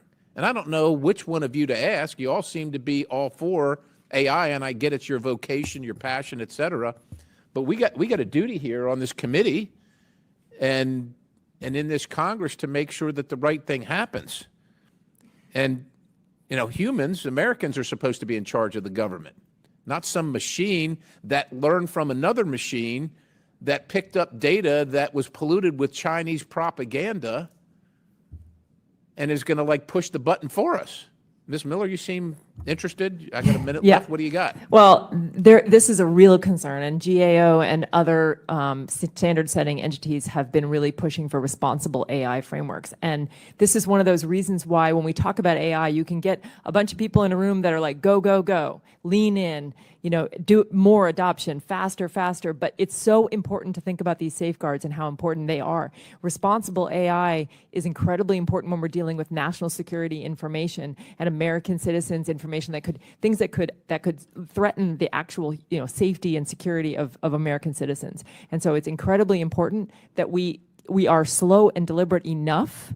And that is one of the reasons why GAO and others have put out these frameworks. And it's really important. I agree with you as this oversight. So are you committee, saying that the frameworks deal adequately with these things, or what am I missing? Well, I'm saying that if they're considered and carefully rolled out, then those concerns will be at least taken into consideration. I do think there's a lot of risk in AI, and we should, I agree with you, consider where we want to apply this and where we want to. So, ma'am, I have a little bit of time left, and I just want to say this. I think for me, it's beyond consideration. Like, before we hand this thing the nuclear codes, I don't want it to be considered. I want to know the damn stuff is right, not polluted with Chinese communist facts or their alleged version of the facts, and that the thing's not going to avoid the humans and avoid detection and all that stuff. Madam Chair, I would like to enter into the record, or request that be entered into the record, Apollo Research's report titled "Frontier Models Are Capable of In-Context Scheming," published on January 16th, 2025. And I ask that that be read. No objection. Thank you. I Great. yield. Thank you. I'll recognize Ms. Randall for 5 minutes. Thank you, Madam Chair. And thank you to our witnesses today for being here, maybe longer than you even planned. You know, Mr. Perry mentioned some of the important reasons that AI use in the federal government is responsible for the lives and livelihoods of so many more individuals than, you know, one of us asking ChatGPT a question, you know, for our own purposes. And we've seen some examples of potential federal government uses of AI that have gone wrong. Mr. Schneier, you know, Elon Musk and Doge have tried to throw AI at problems throughout the government with no regard to Americans' privacy, safety, and security, no regard to the 27,000 federal employees who I represent, and to, you know, don't seem to be able to parse the difference between gender research and specifying that female flies must be used in NIH research studies. Can you discuss why the need for some of those higher standards in, a higher standard of AI use framework in situations like that, and what some of the pitfalls are of not providing a higher standard for AI use in government than the private industry? I'm not sure it's government versus private industry. I mean, we would probably might expect the same standards in something like banking, right, or in university admissions, right? There are going to be these instances where the decisions made are important enough that we have rules and laws prescribing how they can be made. And it's really a matter of making sure the AI is suitable for the task, being able to audit what the AI is doing, correct for mistakes. And in some ways, it's replacing humans make mistakes all the time. And we as a society have had thousands of years dealing with human mistakes, from like double entry bookkeeping to checklists of surgical equipment to make sure they're not left in bodies. We know when a human makes a mistake how to deal with it. To the extent that AI makes human mistakes, we're covered. But AI makes different sorts of mistakes. So a lot of our systems for dealing with them just don't work. So when I think about an AI being used for something important, like a benefits administration, it's going to be how it's used. So I'm going to make this up. Like, we'll have the AI do the work, but it's only allowed to say easy yeses. Can't say no, just say yes. Everything it does is reviewed, and all the no's, anything that's hard, humans review. We can watch the AI get better or worse. We might give it more responsibility, but again, with a lot of audit, it's really a matter of replacing versus augmenting. And one of the early questions was about AI in procurement. So I can think of two things where an AI is a negotiating assistant, assisting a human in negotiating. Walmart does this right now. Like, they use AIs because they have to buy a gazillion things to help with that. But the humans are in charge. And also possibly using AI for auditing. There's a really interesting work done on using AI to figure out which slaughterhouses human ag inspectors should visit. Right? There are a lot out there. We can pick at random, or we can have some algorithm. Again, the AI is not making the decision, the human is. So it really is thinking very carefully about how the AI and human work together, where we can get the benefits of the AI without losing control. I mean, Mr. Perry talked about that's really important, but still getting the benefits of the speed or the scale that AI provides. Thank you. I think that is a key difference that many of my neighbors and constituents are talking about. Use technological tools for more information, for data gathering, for the ability to distill things. But when we're talking about, say, the life and death of individuals who depend on NIH-funded research, or decisions that have to do with termination of individuals because maybe they wrote an email that says a word that people don't like in it, this becomes really dangerous and has real human impact. So putting in safeguards so that DOJ doesn't continue to make mistakes that are unable to be quickly corrected and that have real long-term impacts, I think, is very important for us as an oversight committee to keep on top of. Thank you, Madam Chair. Thank you. I'll now recognize Mr. Burleson for 5 minutes. Thank you, Madam Chair, for holding this very critical hearing on the federal government in the age of artificial intelligence. As we explore the AI's ability to transform this economy and the potential that it has to enhance federal program efficiency, combat fraud, and deliver better services to the American people, we must address a fundamental challenge to this, and that is our federal procurement system. Our current system is riddled with barriers, lengthy certification processes, complex reseller networks, and multi-year contract vehicles that prevent agencies from accessing innovations or AI solutions, particularly from smaller companies. This procurement challenge not only hinders efficiency, but also threatens America's global leadership in AI. In the last Congress, the 118th Congress, my bill, the FIT Procurement Act, was reported favorably out of this committee and then successfully passed the House with bipartisan support last year. I will be introducing the FIT Procurement Act again shortly. But let me point out that my bill directly tackles our outdated federal procurement system. This act streamlines federal acquisition to empower agencies to further acquire cutting-edge commercial technologies like AI.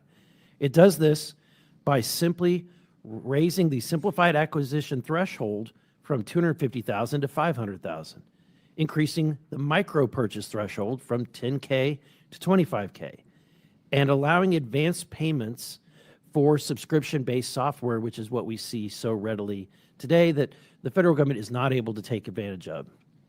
With unanimous bipartisan support in the last Congress, this act is a proven common sense reform to modernize government, save taxpayer dollars, and reposition the United States as a continued leader in the AI-driven future. And I look forward to hearing from our witnesses about that. And so let me begin. Mrs. Miller, in your testimony, you discuss why agencies should buy commercial technology rather than build custom code. As someone who was an in-house custom coder, I couldn't agree with you more. Could you follow up and elaborate on that?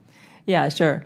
Well, the point I was making in my testimony about that was that it creates technical debt when you're creating your code yourself. And because AI is moving so quickly, frequently it'll be obsolete soon after it's built. And so it makes sense to contract with vendors who have more updated tools. I would just add that the bill that you're referring to, given my own small company's challenges, getting access to small pilot projects and proofs of concept, given those very low thresholds, this would be very beneficial to small, innovative technology companies. Thank you. I don't have to now ask my follow-up question. Is it true that AI can be used to detect fraud in the grant process effectively? Yeah, there's so many great use cases for AI in the fraud space when it comes to grants. We can scan through information using open source intelligence. AI models, large language models, can sort that information incredibly quickly within seconds and spot anomalies humans would not be able to spot. Even if we were, a lot of times what is happening today are grant processors are pulling up Google and opening up different screens and looking for things on different sites. Sometimes they have access to open source intelligence tools, but they're still manually checking for that. AI makes that incredibly quick. Thank you. Mr. Shaw, you've highlighted the federal government's procurement problem in their process. Based on your experience, direct experience, do you believe that changes to the procurement process allowing agencies to pilot products like yours before going enterprise-wide would allow smaller companies like you to better compete for contracts? Yes, we believe that strongly. I think there's a variety of ways to do that. One, creating more POC type programs. You know, a good example is I think it's called the Investment Horizon pilot program that the Office of the CIO of the Navy has implemented. But the challenge is every agency seems to have their own set of ways that they procure new technologies. So to the extent that we can help to normalize that will help us also navigate. You know, for example, through the FedRAMP process that I've described, of the 8.5 million, 600,000 I spent on consultants to help me figure out the process. Just to get certified. Yeah, so it's like, you know, I couldn't have spent that on maybe more innovation or other areas. So I think that if you have innovator programs or ways for us to start with other agencies that are less security focused, will be a big help. Is it safe to say the federal government is a pain in the ass client? It is a complex web, and if you ever want to do a secret shopper with me one day, and you can sort of watch how this plays out, I'd be very happy to show you what it looks like. Thank you. I yield back. All right, now I will now recognize Mr. Garcia for 5 minutes. Thank you, Madam Chairwoman. Thank you to our witnesses for being here today.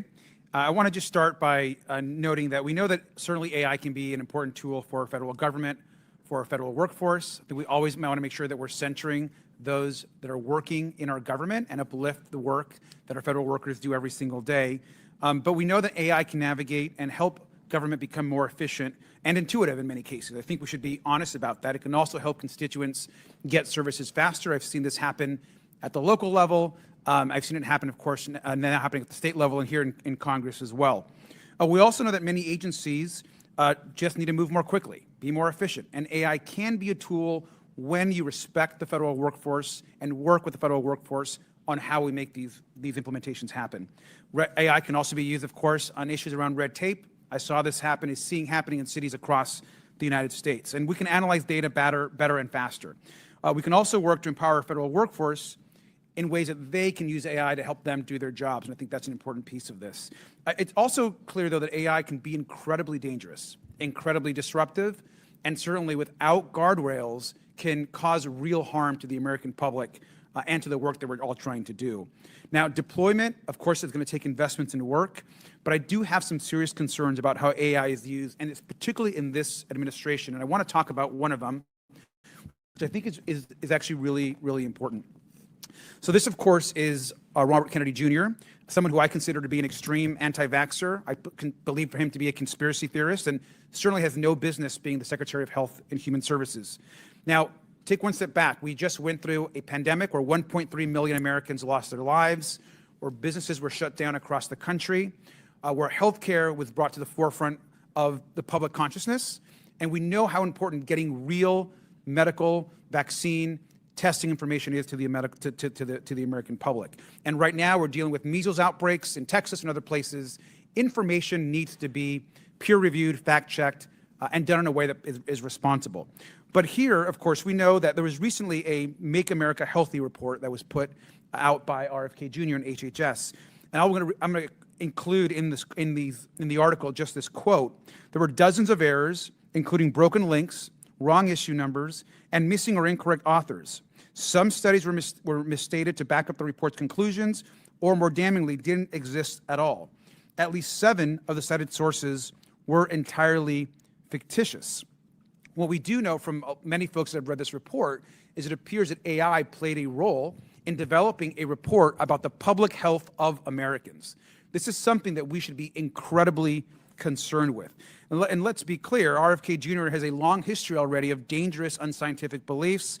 He said 5G and Wi-Fi cause brain damage. He said that you don't believe that HIV causes AIDS. He said that water can make you transgender. These are very concerning positions. And the fact that he puts out this report, and HHS, which has been long respected as an important agency, puts out a report that is full of AI errors and AI-generated content, should concern every member of Congress on both sides of the aisle. This is incredibly devastating when you, on top of that, look at all the cuts that he's making to NIH and other health agencies across the United States. And so this is, for me, very concerning, and it should be for all of us.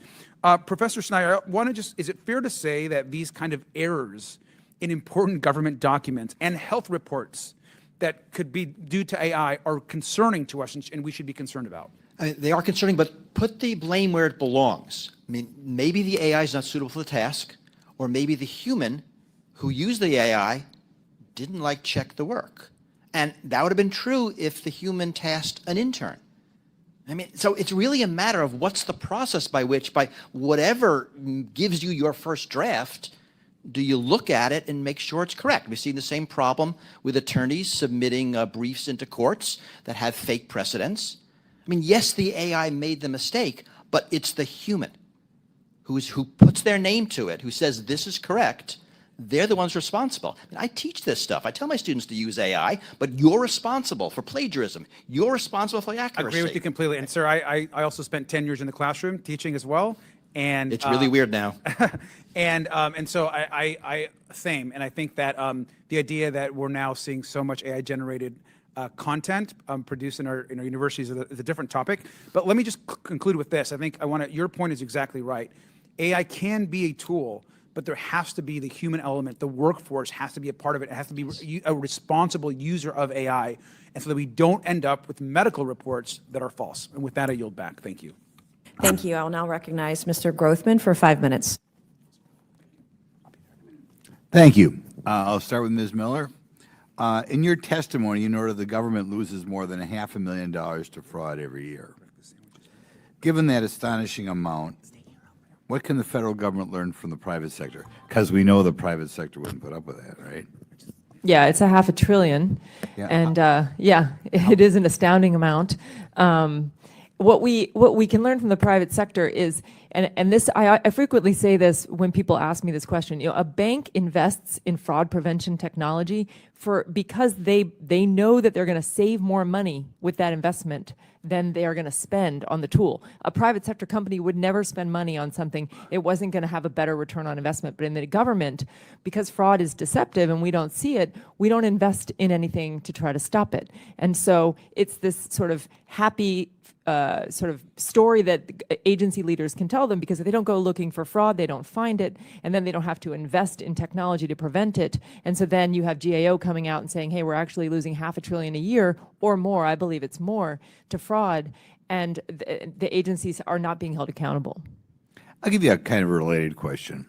Obviously, the answer is, we're going to build more technology and blah, blah, blah. We learned from DOGE a little bit about the work ethic of some of the federal employees. As we spend more money somewhere to stop this fraud, do you think it should better be spent on hiring new government employees, or maybe hiring out to somebody else who can try to detect this fraud? Well, I wouldn't think, I don't think that government employees themselves have the tools to be able to find this fraud. So whether you hired more government employees or whether you contracted it out, I still think that there's such a lack of focus on it. I do think that concerted investment, whether that's in people or technology or both, it really is going to need both, will be needed if we really want to move the needle on this. Okay. Do you feel, though, that the bulk of the work is going to have to be done by contracting out to somebody or other? Well, I mean, I think generally speaking, the federal workforce doesn't have the skill sets that they need to be able to find fraud. Okay. And we should be skilling them up, or we should be contracting it out, yes. Okay. What's preventing the federal government from implementing similar AI practices that they have in the private sector? A willingness to pretend that it's not happening, because most agencies are more focused on getting money out the door. And that is the goal. Get the money out the door quickly and then take a victory lap because you spent the money, and not recognizing that there are people getting that money who are, foreign state actors and criminal rings. But again, because it's underground, because it's not seen, we don't talk about it. We talk about it in these hearings, but we rarely talk about it, and the public isn't aware. Yeah. I guess part of the lesson should be the less the government does, the better, because they'll always screw it up. Right, that's one of the lessons should be. Now we'll go to Mr. Thier. On the first day of office, President Trump rescinded Biden's executive order on AI. Could you describe some of the damaging aspects of President Biden's executive order? Well, unfortunately, that executive order sought to do a lot of things that Congress should have been doing, Congressman, and really did not wait for Congress to take the lead on the questions of AI governance more broadly. Some of the best practices that were there for agencies to follow, and some of the things that were recommended in terms of AI officers were fine. And Mr. President Trump has continued those practices in his executive order that replaced the Biden executive order. But I think generally speaking, at a high level, I think the Biden administration's executive order was just very fear-based and treated AI as more like a curse to be avoided than an opportunity to be embraced. Okay. In your testimony, you cited a study that stated utilizing AI systems would allow the federal government to unleash a productivity windfall for the U.S. government worth up to $532 billion annually. Not 531, not 533, 532. Can you describe what kind of productivity gains AI could unlock in the federal government, and where the big savings is going to come? Yeah, they're really twofold. As that report was noting, there are very specific types of targeted reform and oversight efforts that AI can help with to improve, paperwork reduction, procedural issues, better administration of government. And then there's more broad-based productivity enhancements associated with AI itself and its use not only in the public but private sector that can ultimately benefit government administration. Could you tell me which agencies you think would most benefit, or when you talk about, I don't know how you came up with 532, but is there any big agency you grab 200 billion? Yeah. What are the big? Yeah, well, a lot of federal agencies could benefit from more efficient operations. Obviously, Department of Defense is one of them. But right now, important things being done at state and DHS and others just to approve paperwork on things like immigration issues or paperwork issues, FOIA requests, and so on. Thank you. Very helpful. Thank you. I will now recognize Mr. Khanna for 5 minutes.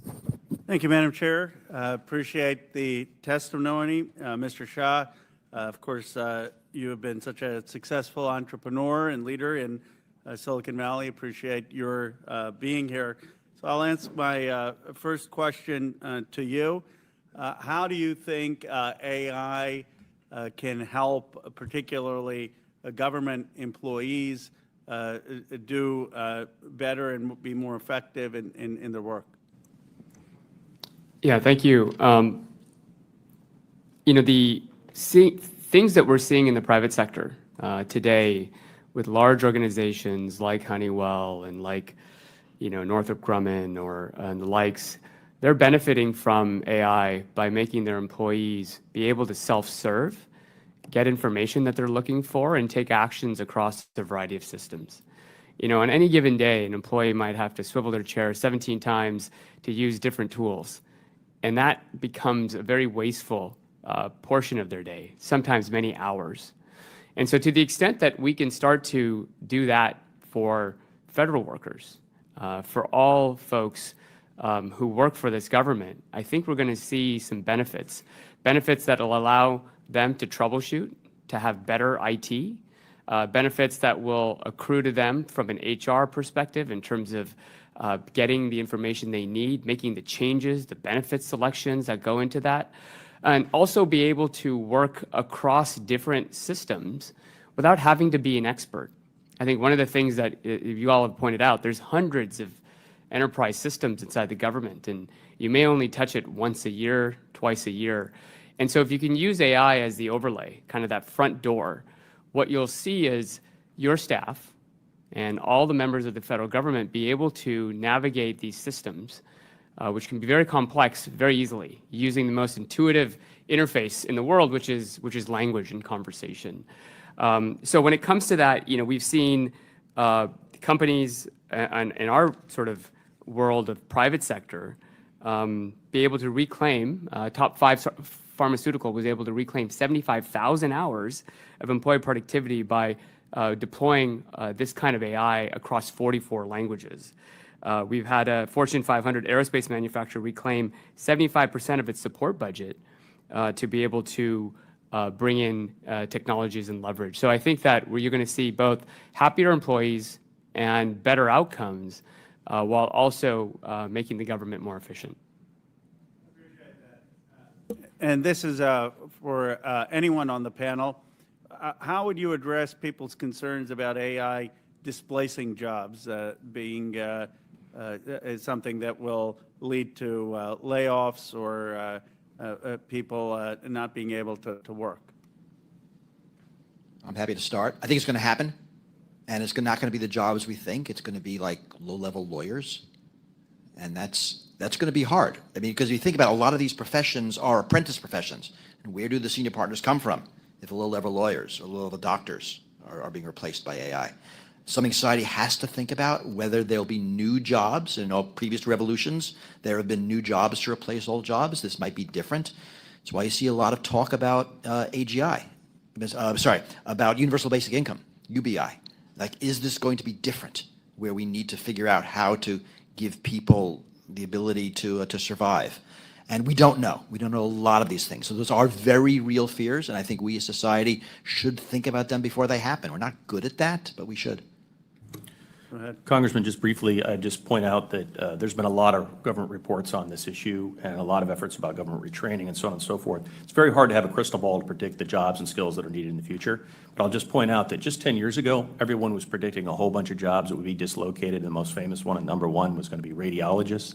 And just a couple weeks ago, the New York Times ran a piece that basically say there's more radiologists than ever, and they're utilizing AI to improve their jobs and free up time to do better things. And that's the story of technological change in sector after sector, is that we sometimes don't understand how complex human-machine interactions work and actually can change jobs for the better and improve the employment output over time. I agree with being a technology optimist. I will say, though, that the unemployment rate for people between the ages of 21 and 29 these days with a college degree is 15%. And so the challenge, I think, is, as Mr. Shah pointed out, is how, especially at the entry level, for people, particularly with college degrees, how are we going to create these jobs, and how are they going to be able to use the tools of AI to be effective? But I appreciate all of your thinking on this, and appreciate your being here for your testimony. Thank you. Thank you. I'll now recognize Mr. Donalds for 5 minutes. Thank you, Madam Chair. I think it's actually a good jumping off point from my colleagues' comments about potential concerns of displacement. I think that, as we've looked at the evolutions of our economy over the last 150 years, we've always hit these inflection points when there was a disruptive new technology or process for how large swaths of our economy operated, and there's always a concern about displacement. I think that the difference now is that seeing the evolutions of AI, which quite frankly are just starting, and there's going to be things we're going to be talking about in a decade we wouldn't even be thinking about today in this hearing. I think it's more about making sure that kids going through the K-12 system primarily, but then also through higher education, are learning how to leverage AI and these tools to actually become far more productive, far more innovative, and then as a byproduct, having their labor be able to have a different set of value in the economy to come. And I think that it's an interesting thing, human beings and human psychology, we always try to find a way to have purpose regardless of whatever the dynamics are that are operating on the field of play of our economy. One of the largest data center operators in my home state of Florida, Equinix, was the first data center to partner with an SMR provider, Oklo. These nuclear small modular reactors can generate at least 500 megawatts of power to our energy grid and to power data centers. Mr. Bakhjaratari, I think I got that right. That's not right. Close. My apologies. Can you share some ideas on how Congress and the Trump administration can accelerate the safe deployment of clean, advanced nuclear energy and AI data centers to support our growing energy and computing demands? Thank you so much for your question. I think in the last couple of months, we have seen a clear linkage between, advancing AI and AI models and reliance on new modes of energy.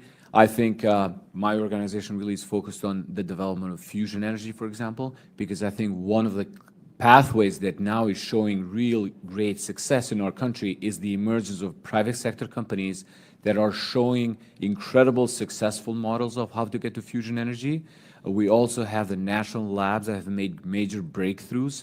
The Lawrence Livermore National Ignition Facility in 2022 have made the first fusion breakthrough. So I think in particular to your question, fusion is one of the pathways that I think can enable the energy demand that we will face going forward when it comes to AI models, but that's not going to be enough alone. So I think we should pursue multiple pathways because we want to be energy independent and we want to have the best models available to the world.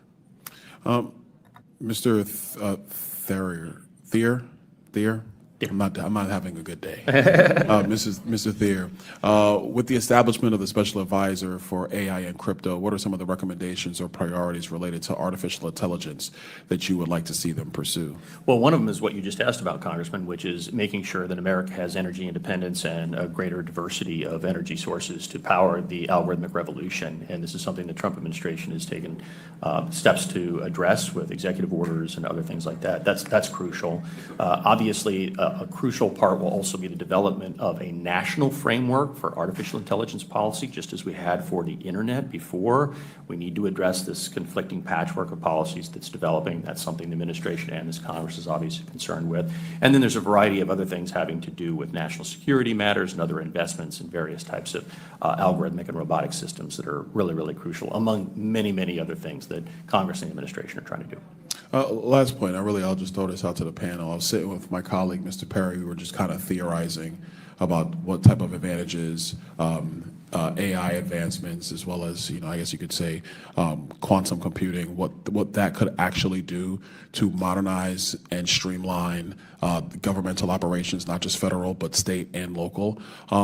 Just in your own expert opinions, what do you think the possibilities are in terms of how it would essentially help to redesign, streamline, and bring greater amounts of efficiency into the federal government? Like, where do you think is a good place to start, I guess I would say?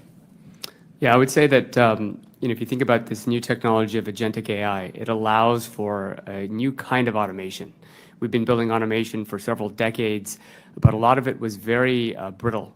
And if something slightly changed under the hood, all of a sudden, that automation would no longer work.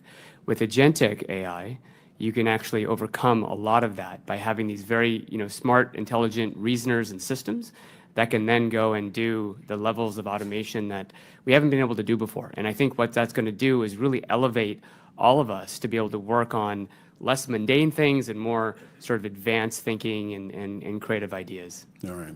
I'm out of time, everybody. Thanks so much. I yield back. Thank you. I'll now recognize Ms. Crockett for 5 minutes. Thank you so much, Madam Chair. It's interesting because I don't know what all is taking place thus far in this hearing, but I do recall when I left, we were talking about Elon. And so I want to make sure that we don't forget him. I know that some people want us to forget Elon and act like he never existed, but we're not going to do that. We are talking about AI today, and I can tell you what real people in my district care about. I had a few town halls, and I talked to some seniors, and they were concerned about their data and their information and how it was being used. And they wanted me to answer questions that I just didn't have the answers to about what has Elon done with their tax information, their social security information, their health information, banking information, information about their credit histories. And instead of demanding answers, Republicans just blocked our motion to subpoena him to testify before this committee. And I'd ask at this point for unanimous consent to enter into the record a picture of who all was in the room when we took the vote. Madam Chair? No objection. As well as, since our clerk was ready and she knew who was in the room, the actual record of who was in the room at that time. No objection. Thank you so much. 5 months into the 119th Congress, and no one from the administration or DOJ has appeared before this committee to explain why they're invading the privacy of Americans. And the irony of it all is during a 2023 hearing, I remember Chairman Comer stating that, quote, "We've witnessed big tech autocrats wield their unchecked power to promote their preferred political opinions. And now he and committee Republicans are here helping the world's richest man to do just that. They're letting him spy on companies competing for government grants, but worse, they're letting him spy on you, the American people." Look, we can all agree that incorporating emerging technologies like artificial intelligence into government operations can be effective. However, these technologies shouldn't be used to weaponize the government against the public. So I'm going to ask Mr. Schneider really quickly. Is it true that when it comes to any technologies, AI or otherwise, that they can be a double-edged sword? I think of technology as power, and the more the technology enhances your power. And whether your power is for good or for bad depends on you, depends on how you're perceived. So yes, I mean, technology has affordances. I mean, we know that modern technologies have kind of built for surveillance, make surveillance easy. I mean, this is the most complex, effective surveillance device we've ever invented, and we all willingly put it in our pockets every morning. So yes, technologies can be used for both good and evil, but think of the people behind it as the wielders. Yes, I absolutely agree, and I appreciate your answer. That's my concern. My concern is that these technologies will be used to weaponize the government against the public, because everything that we have seen out of this particular administration has been nothing short but weaponization. So let's talk about some of the things that this administration is doing. They've announced they're going to use AI to scan the social media accounts of students who disagree with their policies. They've threatened nonprofits and universities that are they're threatening their tax exempt status. They've threatened journalists for reporting stories that are critical of the president. They are literally in court arguing to end birthright citizenship. And a lot of y'all think only immigrants are going to be affected by this. But this administration has already deported American citizens. In fact, in an interview with Time magazine, Trump said, quote, "I would love to do that. We're looking into it." Madam Chair, I'd ask unanimous consent to enter into the record an article published by ABC News titled, quote, "Trump wants to send U.S. citizens to foreign prisons. Legal experts No say." objection. Thank you. It won't be long before more Americans are targets of this administration. This administration has refused to follow the law, and the Republicans are failing to do actual oversight. We don't know what they're going to do with your health records and Social Security information. In fact, we don't know what they're doing. I don't think anybody does, except we know that they're breaking the law. And it is frustrating to me because I am somebody that actually believes in science.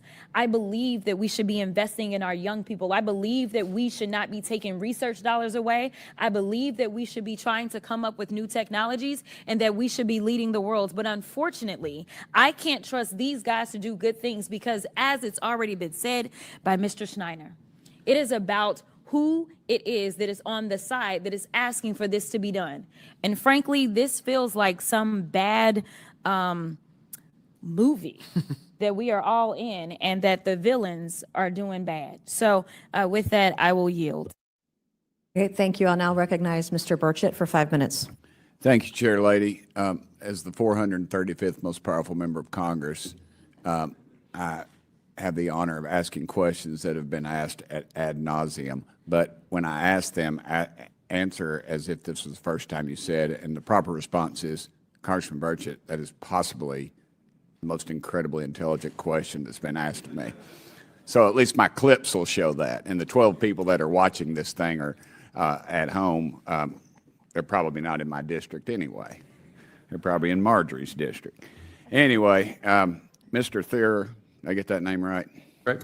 All right. All right.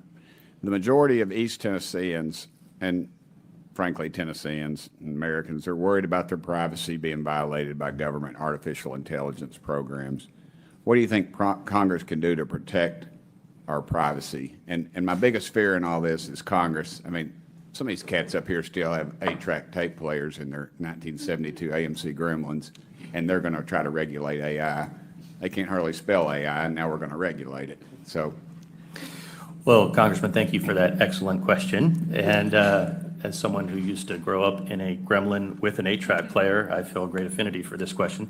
So I think that obviously we need to make sure that privacy is protected in the digital age, and this Congress has struggled with how to get that done. Obviously, we've had a multi-year, multi-decade debate about baseline privacy legislation, and a great deal of bipartisan consensus exists that that should be a priority before you get to a lot of the other questions about how to regulate all the various specific concerns about AI. A lot of them go back to fundamental data privacy, data security issues. And so I think, you know, let's not put the cart before the horse. Let's think about getting that done first. I know that's something Congress is turning to next.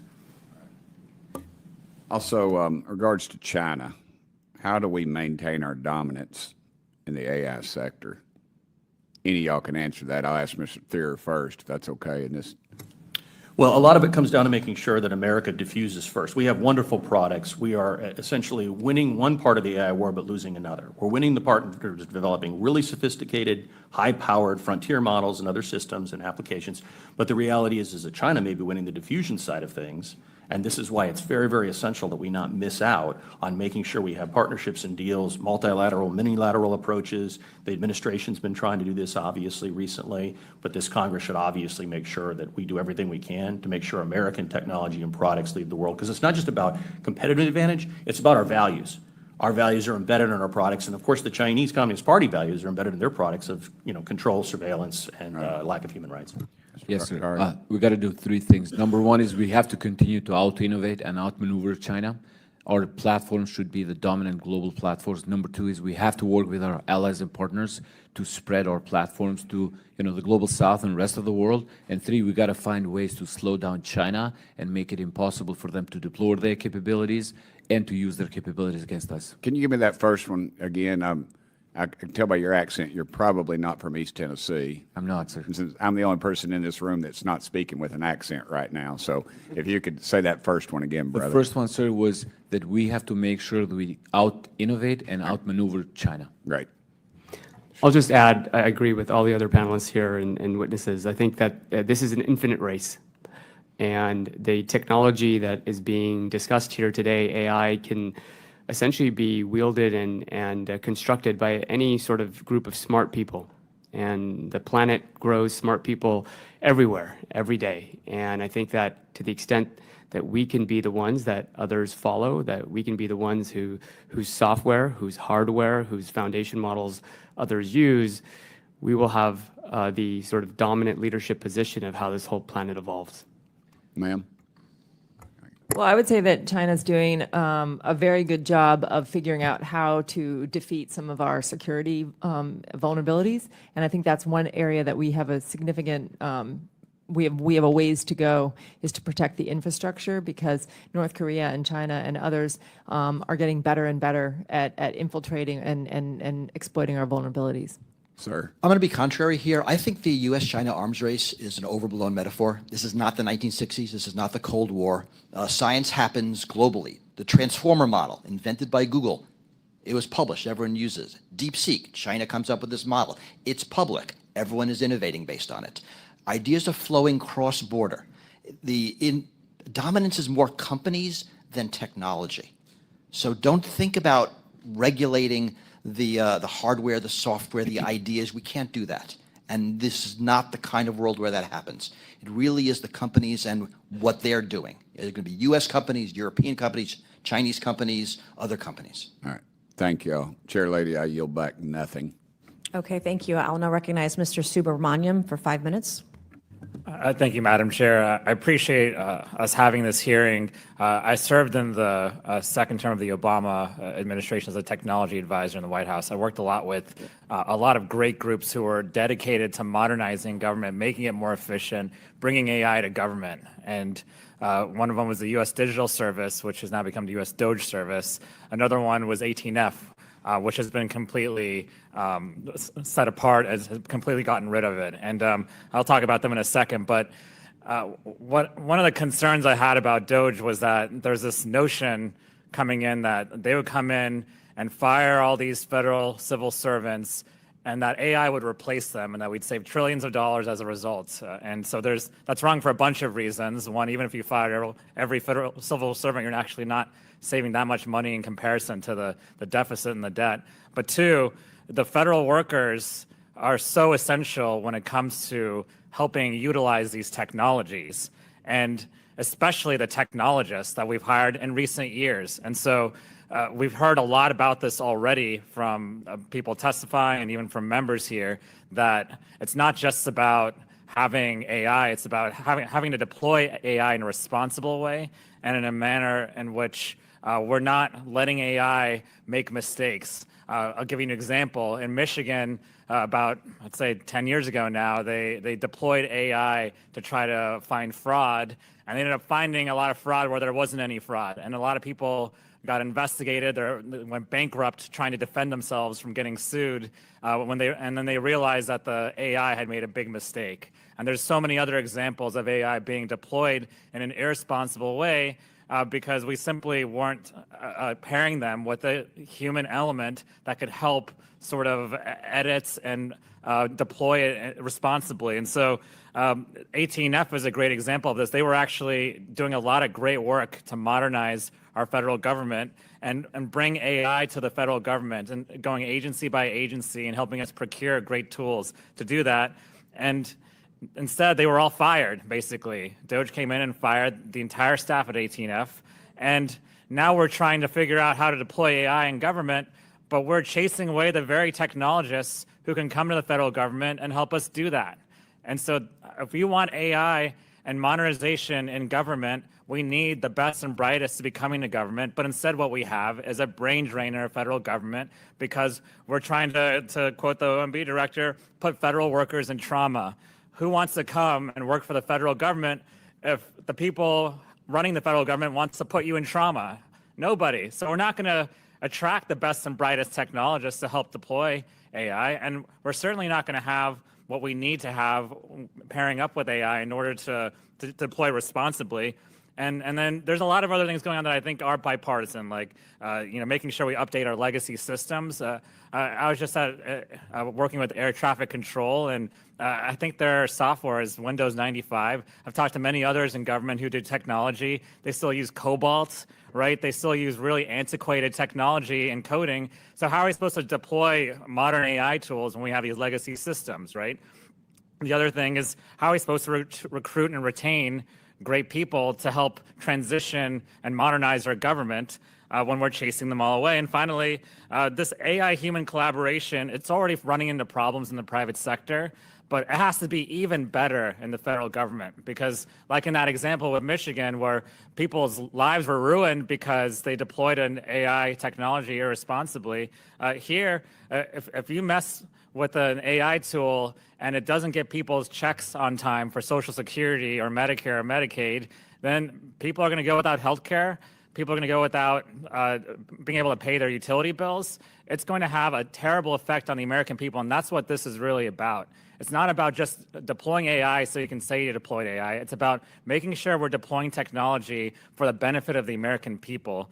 And so I hope we can reverse course. I hope we can work in a bipartisan way to make sure that we are taking advantage of the advances in AI, but doing so in a responsible way. I yield back. Thank you. I'll now recognize myself for 5 minutes. I want to thank our participants and panelists and witnesses today for being here. One of my concerns coming from a technology background, like I learned COBOL back in 1999, and a lot of our systems today, they're on legacy systems. We waste a lot of money on that. And then with the advent of AI and how fast technology is moving, the federal government has real challenges with moving forward in a quick way and competing against our adversaries. So this is my first question to all the panelists this afternoon is, if you could just do one thing that could advance the federal government in any way, any agency, any capability, if you could just do one thing today to help us utilize AI and technology to move the ball forward, what is that? What is the one thing you would do? It doesn't have to be something big. It could be a small part that makes a big difference, but what is that one thing you would do right now? If we could do it tomorrow, snap our fingers, what is it? Man, I would say enable adoption, any models at any jobs in federal government. Mm-hmm.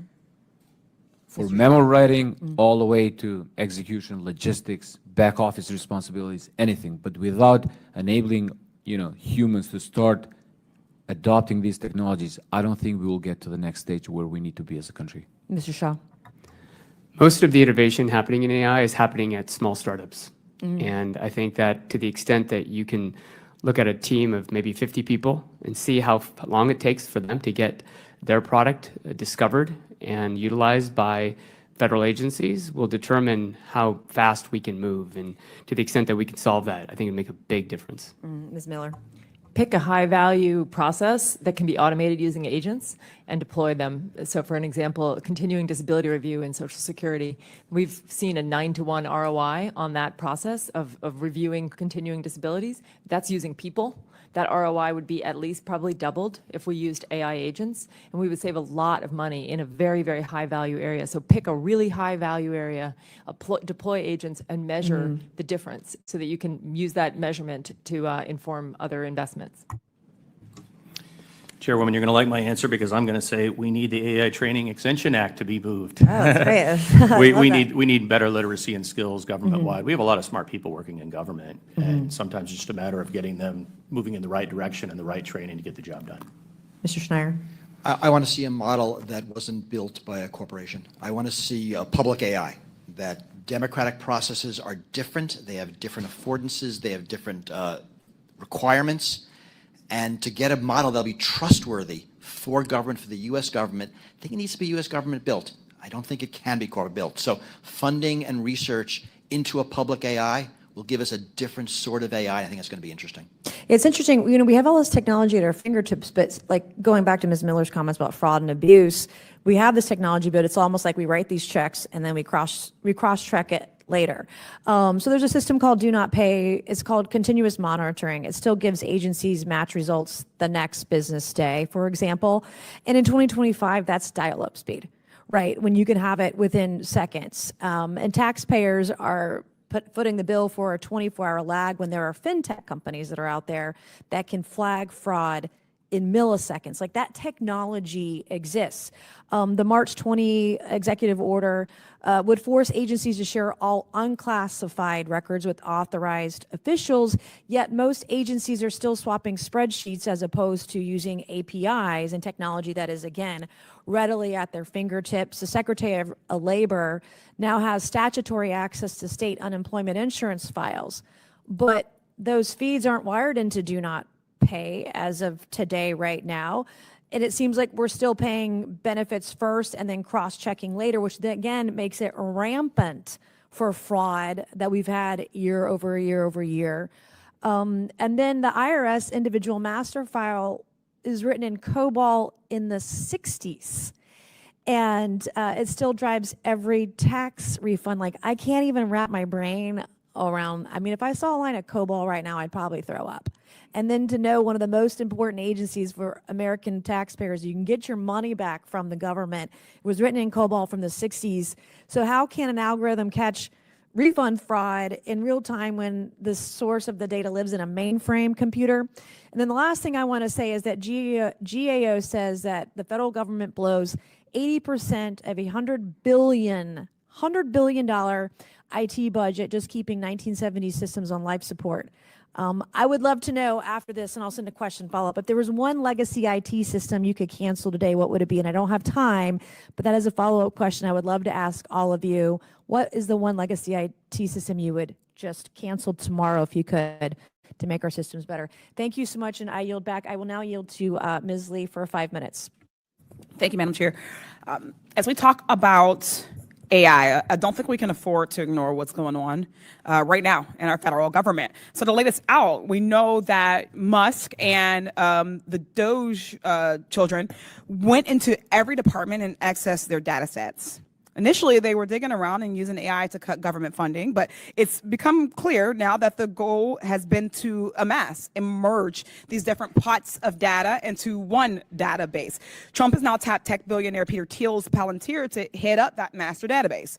We're not talking about just intergovernment memos here in the database. We're talking about American social security numbers, home addresses, credit card numbers, medical diagnoses, and more. All that information, which is be in one place, and then they're going to unleash opaque algorithms that no one understands but them. So they'll be able to do whatever they want, and we are supposed to just trust that they're working within our best interest. And we probably won't conduct much oversight because we haven't been able to bring Elon Musk or anybody associated with Doge into the Committee on Oversight and Government Accountability. So Mr. Schneier, looking at the immediate risks of this, is there a concern that having all of this information in one place can make it easier to hack or steal? Well, that is the fear, that we keep this data separate for partially security reasons. I mean, there's a reason why that when data is shared between agencies is done under certain rules and why there are security protections around the data. So it's the data being consolidated that is a risk. Most of the data leaving the government databases where they were, that's the risk. They're being moved into private companies. They're being used by algorithms. Well, you said no one understands but them. It's actually worse than that. No one understands, including them. These algorithms are opaque, and we don't know the quality of the data. As data is combined, talking about COBOL, a lot of that is how the data is presented and making sure that it's the same across. In my initial statement, I talked about that story about 150-year-olds getting Social Security. Yes. That was a problem with understanding how the COBOL wasn't coded. Certainly. And if you don't know that, you're going to have bad inferences that no one's going to understand and no one's going to check. Thank you. So beyond the concerns with the data all being in one place, one less secure place, we also need to be concerned about with what Trump and these tech billionaires are going to do with that data. Just very quickly, and yes or no's, Mr. Schneier, could an AI system theoretically be used to decide if someone qualifies for Medicaid? Certainly. How about used to make decisions around veterans' benefits? Yep. Could AI be used to make hiring decisions? It can make any yes or no question you want. Thank you for entertaining that. Trump and his administration can take all this collected data and use it to profile people, to make decisions about them, to deny them benefits. And we know from his Twitter rants that he's incapable of being unbiased. Then they're trying to prevent any state passed guardrails on AI through the provision in the reconciliation bill that you guys unseriously call the big, beautiful bill. That provision would ban any state regulation of AI for 10 years. Our government can't just play loose and fast when it comes to people's personal data and lives. We've already seen the consequences of improperly deployed AI. Michigan had to refund $21 million to residents who were wrongfully accused of unemployment fraud from their AI system. A tenant screening system called Safe Rent was accused of violating their Fair Housing Act, the Fair Housing Act, because their AI algorithm disproportionately scored Black and Hispanic renters lower than white applicants. Most of this technology is still so new and needs time to be vetted and improved. Look at what happens when AI is used just in government reports. The Make America Healthy Again report cited to multiple studies that didn't exist. Can you imagine if ChatGPT was deciding if you qualify for housing or not? That's not to say that all AI is bad, but it is dangerous to work quickly. When you move fast and break things in the government, people get hurt. Carnegie Mellon University, which is in my district, has a Center for AI Standards and Innovation and has been working with the National Institute of Standards and Technology to make a methodical approach to assessing the benefits and risks of AI models, thinking about the ethics of AI. Work like theirs is vital to ensuring that AI programs are used safely, accurately, and without bias to the best of our ability, recognizing that a society without biases is far off. But that is the approach the Trump administration should be taking, not packaging up all of our personal data and handing it over to unvetted tech billionaires. I thank you all for your time, and I yield back. The gentlelady yields. I now recognize myself for 5 minutes. We just passed the One Big Beautiful Bill through the House of Representatives, and now it's gone on to the Senate where they will be making changes to the bill. If there's any changes made to the One Big Beautiful Bill, it comes back to the House for a vote, and we get a second bite at the apple. Now, while this bill was going through committees and being discussed in the House of Representatives, no one on either side of the aisle that I know of, Republican or Democrat, brought up this particular clause on one single page in a over 1,000 page bill. And I want to bring this up because I think AI is incredibly important. I support AI in many different faculties. However, I think that at this time, as our generation is very much responsible, not only here in Congress, but leaders in tech industry and leaders in states and all around the world have an incredible responsibility of the future and development, regulation, and laws of AI. It's such an important responsibility. It literally affects our children and grandchildren's future. So I take this responsibility incredibly sincere, so much so that this past week, I have come out in full transparency and said, when I voted for the One Big Beautiful Bill, I didn't know about this clause. I thought I was voting on taxes, energy, and border security. And this clause right here says a moratorium. In general, except as provided in paragraph 2, no state or political subdivision thereof may enforce during a 10-year period beginning on the date of the enactment of this act, any law or regulation of that state or a political subdivision thereof limiting, restricting, or otherwise regulating artificial intelligence models, artificial intelligence systems, or automated decision systems entered into interstate commerce. That is a comprehensive 10-year moratorium. Actually, what that is it is a pause for 10 years in federalism.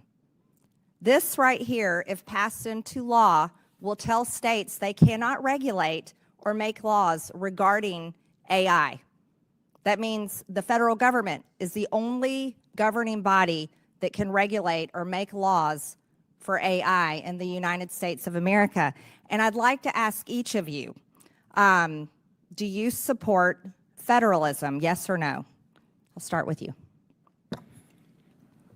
Do you support federalism, yes or no? State rights. It's a yes or no question. I don't think I'm able to answer this question based on my background, to be honest with you. Okay, well, then I take that as a no. Mr. Shaw, do you support federalism? I do support state rights, and just from a small company standpoint, I would say whatever we can do to make it easier for a young company to navigate the 50 states will be very important, because otherwise... Well, either you support federalism or you don't. One or the other. It's a yes or no. Yes. Okay, Ms. Miller, do you... Yes. Yes. Mr. Thier? Yes, in line with the White House and with Speaker Johnson, I agree that federalism is important, but federalism is a two-sided coin of both states' rights and interstate commerce, so we need to protect both. The Constitution is clear on federalism. It's one side, state rights or none. Mr. Schneider? I think that provision is nutty. Okay, so do you support federalism, yes or no? In general, yes. Oh, in general, so that's vague. I'm not It's sure. vague, but that provision is nutty. Okay, so I still didn't get an answer clearly on federalism. Can you predict the future of AI in 1 year, 5 years, or 10 years? I'm sorry, I Yeah, apologize. no problem. No problem. No, I don't think anybody can predict that. I think every model has become bigger and better and more transformative. I Right, think- so the answer is no. I'm short on time. Mr. Shaw, no? Or yes? I think it's hard to predict Yes or 5 no? years. Can you predict it, period? No. Okay. Ms. Miller, can you predict AI? No. Mr. Thier? No. Mr. Schneier? Not a chance. No, you can't. In the state of Georgia, jobs are extremely important.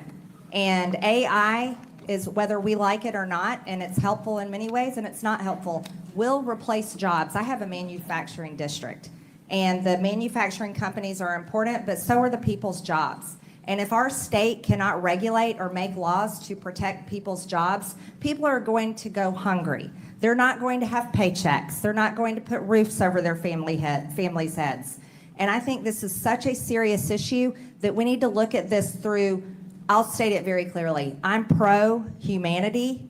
I am not pro-transhumanity. And when it comes to AI and regulation, when we get to vote on this bill again, I will be voting no because of this clause, and we will be working on this further. Thank you so much for being here today. I now yield to Ms. Simon. Thank you, Madam Chair. Thank you all for coming today and sitting in this very chilly room.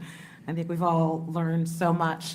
I come from the Bay Area, which is, as you all know, the technological gold mine for the artificial intelligence community. I'm so proud of that.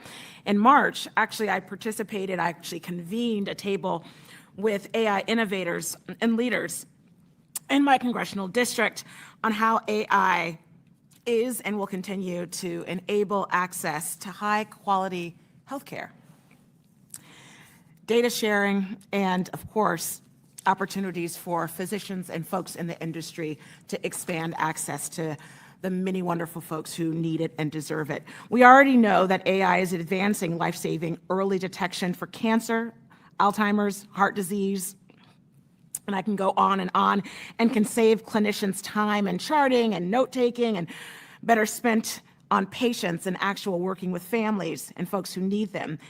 This technology helps patients self-manage their diseases with suggested resources and reminders to take medications. Again, as you all know, I can go on. And as somebody, myself, with a visual impairment, I was born as a preemie, I was born legally blind. I cannot tell you how artificial intelligence has led the disabled community to be able to live with more independence and more self-determination. And it's exceeded in this moment our wildest expectations. The guardrails are needed. Absolutely, regulation is needed. But again, so many of us from impacted communities are so excited about what this technology allows for us to do. The federal government has this responsibility and duty not only to set a standard around data privacy and security, but to follow the best practices. I have a lot written, but time is short. So I just actually have a couple of questions that I'll just go straight to. And again, I want to thank you all today, and I'm sure all of our offices will be working with not only you all, but leaders in the industry moving forward forever. So my question is actually for Mr. Shiner. You know, I have met with, as I mentioned, AI companies in my district who manage very sensitive health data, very sensitive health information with great care and sensibility and sensitivity. They only use, and these are the companies that I have met with, they only use de-identified patient information, data sharing, and encryption, and otherwise control access.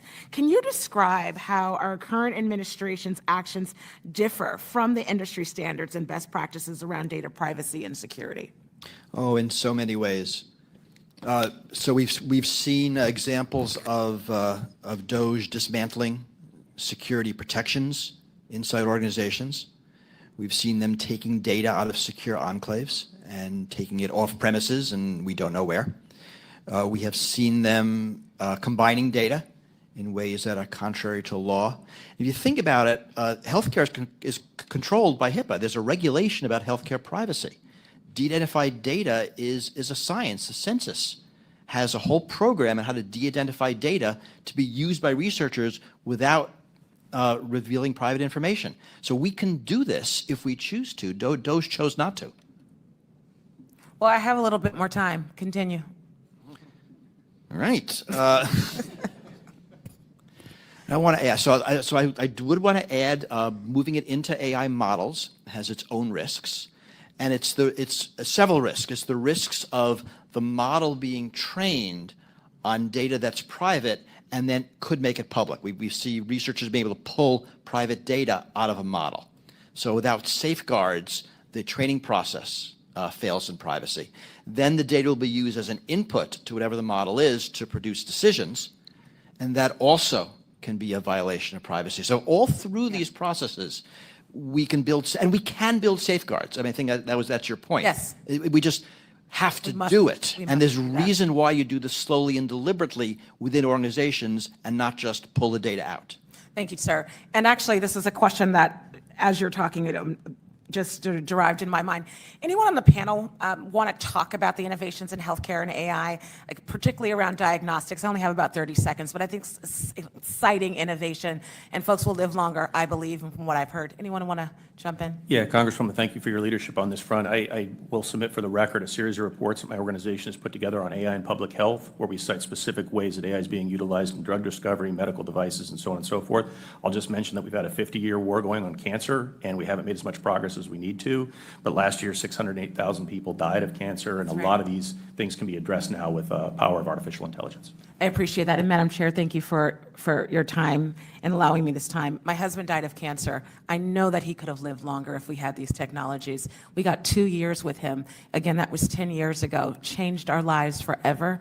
Thank you for your work, your innovation, and clearly we need safeguards, but the future is bright. Appreciate you all. The gentlelady's time has expired. I now recognize Mr. Timmons from South Carolina. Thank you, Madam Chair. The greatest national security threat we face is debt. We have $37 trillion in debt. We have a $1.8 trillion annual deficit. The work this administration has done over the last few months has been designed to try to find waste, fraud, and abuse to help mitigate that. They're also working to help grow the economy through tax reform, through renegotiating trade agreements, through deregulation, through streamlining permitting. The list goes on and on. But I think that AI has a huge opportunity to grow the work that DOGE has done as it relates to seeking out waste, fraud, and abuse. So the main thing that they did early on was to get all the government agencies to communicate using the same language, to code the same, to then be able to create transparency and track data from all the different government agencies. And that effort was really the beginning, because now that everything goes through Treasury, now that we can track payment systems, we now have to layer on technology. And some of that is fairly simple. For example, I've introduced the TABS Act. The TABS Act, timely, accurate benefits. And what that act does is it uses a pilot program that was done in Missouri, where they, instead of using antiquated ways of confirming income eligibility for Medicaid, they use third-party website to verify eligibility immediately, and then the second you're no longer eligible, you are removed from whatever benefit it is. And so that resulted in a 17% reduction. So the way this technology works is you say, all right, I'm on hard times, I want to get whatever government benefit, and they say, all right, well, you got to log into your bank account. And then when you log into your bank account, it says, okay, you have a Venmo, you have a CashApp, you have a Zelle, you have to log into that too. And then immediately they say you're eligible or you're not eligible. And so you're actually getting benefits faster than normal. And this has a huge potential to save money, and that 17% of Medicaid is about $150 billion if you do it over the entire federal government. And one thing that the One Big Beautiful Bill did was, instead of confirming eligibility once a year, which I think is ridiculous, we're now confirming eligibility twice a year. Well, why don't we confirm eligibility every day using technology? This is not hard. The technology exists. All we have to do is implement it. So that's one way that we can further find waste, fraud, and abuse, because I think we can all agree that if you're not eligible because you make too much money, or you're not eligible because, and this is the next step, because you're not the person who you say you are, then you shouldn't get government benefits. So I'm working on tabs 2, which is using technology to confirm you are who you say you are. And this is just using billions of publicly available pieces of data that, for example, if you have an email address that was created in the last year, and you're 45 years old, you're probably not who you say you are. If you have 3 different phone numbers, that's not normal. So they're able to use technology, publicly available information to confirm an individual requesting benefits is who they say they are. And honestly, that would not only help means-tested programs, it would help any government program. If you're saying you are who you say you are for Social Security, I mean, that's not means-tested, but we could use it to seek out waste, fraud, and abuse. So those are 2 things, two ways we can use technology to reserve government benefits for American citizens that deserve them. How can we grow that effort? How can we build on that effort using AI? Mr. Bairaktari? Thank you. Sir, I think those 2 examples indicate the potential that we have in AI adoption for government services. I think we got to do 3 things. The underlying issue that we have here is that we need to upgrade or modernize our IT infrastructure, because you cannot deploy AI if you don't have the necessary infrastructure underneath that. And so to do that, we need to do 3 things. Number 1 is we need to upgrade our platforms. Number 2 is we have to update our policies, obviously. And number 3 is we have to work on retraining and reskilling our people. Ms. Miller, what are your thoughts? There's a lot we can do in this area. I mean, this is what the software company that I created just does this. And mining open source intelligence to identify whether somebody is who they say they are is the lowest hanging fruit and the best use cases we can do in the fraud space for government programs, and not just means tested programs. Every grant program, we put $1 trillion in federal money out every year to states for grants. And we have very little understanding of where that money is going, but we can use AI and open source intelligence to very quickly identify if it's a shell company or even an organized crime ring that's actually getting that money. And on the organized crime front, a lot of these involve changing addresses once they request benefits and things of that nature. And AI could easily say, oh, it's weird. There's a P.O. box in Eastern Europe that gets 43 checks a day. That's weird. 100%. There's geolocation. There's all kinds of behavioral biometrics that AI can flag. You can use, probably dozens of different data inputs to identify fraud today using AI. And this is not a partisan issue. I think everyone can agree that only people that deserve benefits, that are entitled to benefits, should get them. So again, I think using technology to make sure that we're being wise with our taxpayer dollars is something that is a no-brainer, and I look forward to working with my colleagues across the aisle to do just that. Thank you, Madam Chair. I yield back. The gentleman yields. I now recognize Mr. Min from California. Thank you, Madam Chair. I appreciate the opportunity to discuss artificial intelligence in the federal government. Of course, AI has been around for a while, but it's recently hit, I think we all agree, a tipping point of exponential and profound growth. Innovation and advancement are now being measured in days or even seconds or minutes as opposed to years. And this rapid development of AI is poised to radically transform our society and our economy. And that's going to create a lot of great benefits, I believe, but also a lot of challenges, including to our workforce, our national security, data privacy, and a whole host of other issues. And these benefits and challenges of AI are also important to consider as we contemplate bringing more AI into our federal government. And one important point, and I know it's been made, but I just want to re-emphasize this, AI is only as good as the inputs it receives, inputs it's trained on, the people who train it, and the objectives it's trained to try to achieve. And that's something that I do think is being lost right now. In the rush to think about AI, I think we have to think about what some of the goals are. And a lot of mention has been made of the rash and reckless actions made by the Trump administration, specifically Elon Musk and Doge, around AI. And again, I think what are we looking at as far as goals? I think we want to make sure that the missions of our different agencies, of the tasks they are meant to accomplish, is what's in mind, and not just simply cutting for the sake of cutting. And so, for example, when we think about AI, Doge may be using AI right now to surveil communications of federal agencies, performing potential cuts, including staff and programs. They have stated that they want to use generative AI to automate much of the work previously done by civil servants. But there's a lot of potential mistakes there, as well as the data privacy aspects that have been touched on in previous questions, but this data privacy, and we don't actually know at this point what Elon Musk and Doge have been able to scrape. They certainly have had access to a lot of our data, illegally so I would add. And what have they done with that? We've been told that they've downloaded them onto private servers.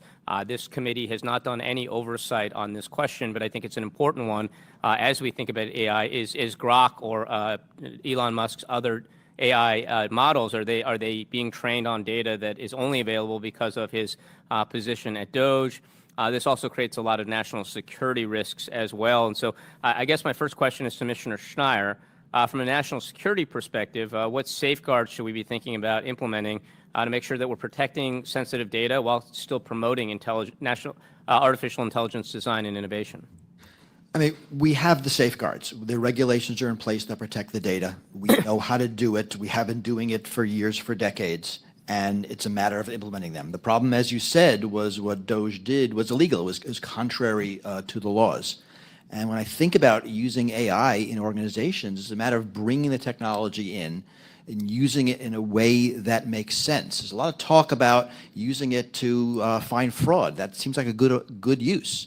I would want to add, I see Mr. Timmons left, but how about tax fraud? Yep. And that is like the for-profit arm of the government, Yep. and we get a lot of bang for our buck for looking for tax fraud. I think AI would be great Yep. at a first thing, but it's a matter of keeping the data in the organizations with the laws that protect it. And I think Isaac Asimov wrote a book about this a long time ago, but it's something similar that we ought to be training AI as we think about it to follow basic rules and principles that we want them to follow first and foremost, instead of just thinking about the end goals in mind. Now, again, want to get back to the point of goals being important.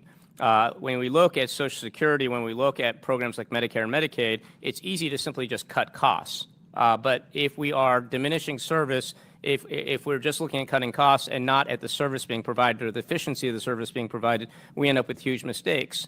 At the same time, if you have a bunch of coders out there who don't have any context about the program, how it's been administered, you end up with huge problems. As we saw, we saw that Doge flew into the administration without even understanding the basics of how Social Security was coding its different entries in the COBOL coding process. And so in that review, they noticed entries that made it seem like the administration was paying individuals benefits who were aged 150 or older. Trump and Musk actually claimed this falsely. And again, it was because you relied on computer wizard geniuses like the 22-year-old coder named Big Balls instead of actual administration professionals who understood what was going on. Similarly with Medicare and Medicaid, the goal here should be to maximize health care in an efficient way, not simply to cut costs. The cheapest way to administer health care, of course, is just to let everyone die. That's cheaper than administering health care. And so we can't lose the forest for the trees here. So I see I'm out of time. The last point I just want to make is the 10-year moratorium on AI regulation, something that is outrageous, something that was slipped in the dark of night.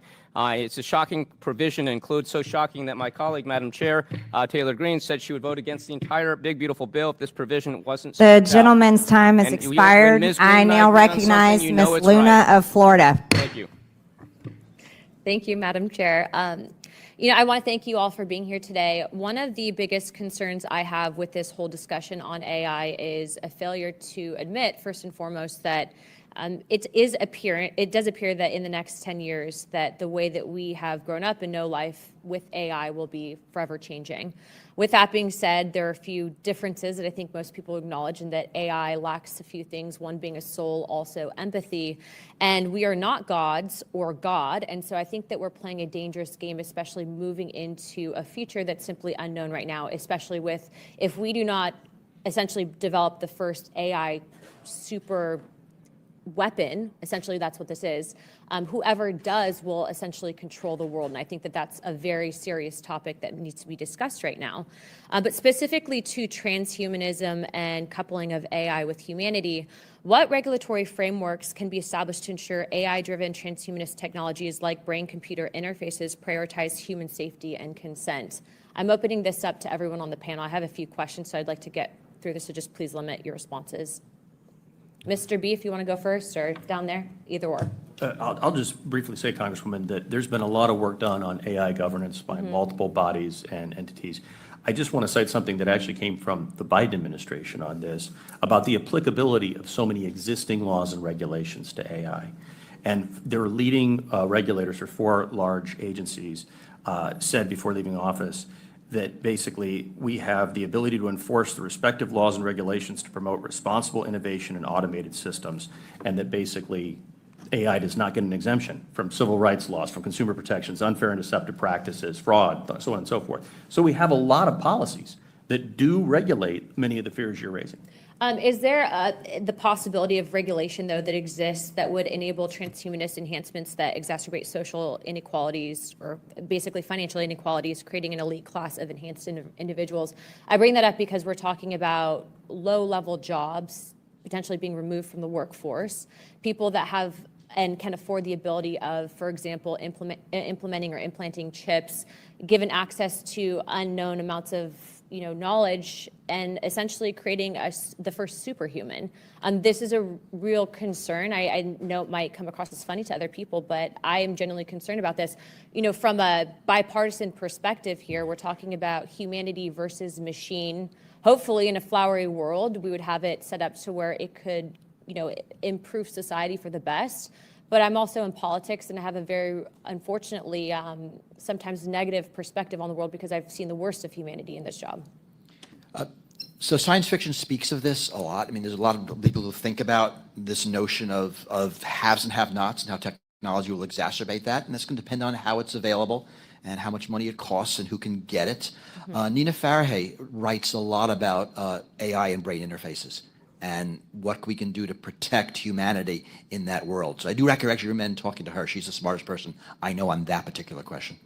Okay. Also, what role can AI itself play in monitoring and mitigating risks associated with transhumanist technologies, such as detecting biases in enhancement distribution?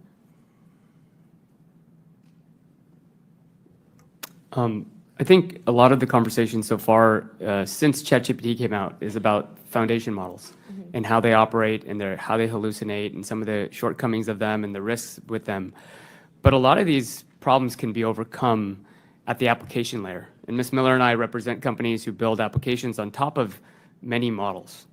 And so if you think about that framework, what you understand then is the responsibility of some of these outcomes, the responsibility of some of these behaviors isn't just left to the model, it's left to the vendor and the developer So how you train it. of how you train it, how you package it, how you check for Real- issues and guardrails and yes. all of that. So real quick, I have one more question, just real quick, yes or no. Would either or any of you be in favor of the U.S. government through either the DIA, NSA, all agencies involved, Pentagon, even creating a super AI, I would maybe term it guardian AI, to actually train up based on our principles to defend the United States and potentially world against maybe a more nefarious actor like China creating the same super weapon, because AI can only fight AI. I think you guys would all agree with that, in an effort to defend the home front. I think we can't do that yet. Not yet, but maybe in the future. Maybe in the future. Okay. Maybe, but I need more about the details about what that means me because there's a both, lot Mike. to unpack there. Unqualified, probably, to weigh in on that one. I'm supportive of any sort of sovereign AI that we think Sovereign makes sense. AI would be a good name. I think government alone cannot do it. I think public-private partnership should be required in this case because otherwise we will not be able to confront China. Thank you. The gentlelady's time's expired. I now recognize Mr. Frost from Florida. Thank you, Chair. The first few months of the Trump administration have been unhinged. At several events in my district, I've heard from outraged constituents. People, as I've traveled across the country, I've heard the same from people in many different districts. And there's two common themes I keep hearing about. Number one, people that are angry at the administration's attempts to degrade vital services like Social Security, Medicaid, FEMA, and the VA.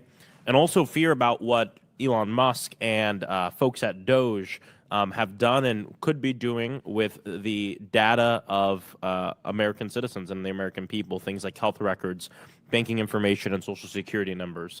These conversations are really just the tip of the iceberg. Hundreds of constituents have also called into my office with the same fear that their private information is falling into the wrong hands. Mr. Schneider, reporting in May revealed that Doge is now feeding unknown amounts and unknown types of sensitive government data into Grok, the AI program owned by Elon Musk. I find this extremely concerning. What are the potential harms that individuals now face from Doge doing something like this? Well, we don't know. So it's two things I would worry about, feeding it to Grok and also giving it to Palantir to train their models. So once it's now left the government, it's going to different companies for different things. And I think that the fact that we don't know what the data is, what's being done to it, how it's being used, how it's being protected, is a grave danger, right? We secure that data because it is important, and now it is somewhere else also. Also, we don't know the accuracy. I haven't talked about it. I would worry about data poisoning. If you were an American adversary, one of the things you might want to do is go to that ill-protected data and change stuff. Because now the model is being trained on false data. And we've talked a little bit about hallucinations and making bad decisions. In what way could the dumping of Americans' private data into personal and corporate AI programs create conflicts of interest or create personal enrichment for certain people? Well, I mean, data is power. And whoever has the data has the power. And for us to give that data to corporations, really with not even charging them for it, gives them an enormous amount of power. How they can use that is going to depend on what they're doing, and future technologies are going to make different things possible. But think of it broadly as it increases the power of those who have the data. And it's important for everyone to remember that we've seen many different conflicts of interest throughout this administration. We've also seen Trump, Musk, and other folks dismantle data privacy protections and ignore law after law. Since we can't rely on the president or his administration to obey the law, what other safeguards currently exist to keep our data safe? That's all you got. I mean, you as a citizen, I mean, my data that is at the IRS, I can do nothing about it, right? I am relying on you, the government, to protect my data. If you're not doing that writ large, I'm kind of screwed. For 130 days, we've seen Musk and other actors lurk inside our most sensitive databases, grabbing whatever private data they want with zero to little oversight, especially no oversight from the United States Congress, including Republican members of Congress as well. How can we as the Oversight Committee assess the damage that's been done and hold people accountable? I think you actually have to do the work. There's an enormous amount of investigation has to happen. We don't know what data was taken. We don't know where it went. We don't know where it is. And that's going to be work figuring it out. But I think it's work that has to be done because I think the first step to fixing the problem is understanding what it is. I mean, we can stop the flow. You can close down the loopholes. You can get these people out of the organizations. You can start protecting the data. But now the data is gone. You have to figure out where it is, who has it, and then take it back.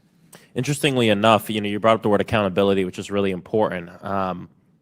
When the administration changed over from Democrat to Republican, I think little things matter. I think words matter, and there's a word that changed in the name of this committee. The word accountability used to be in the name of this committee, and they changed it from government accountability to government reform.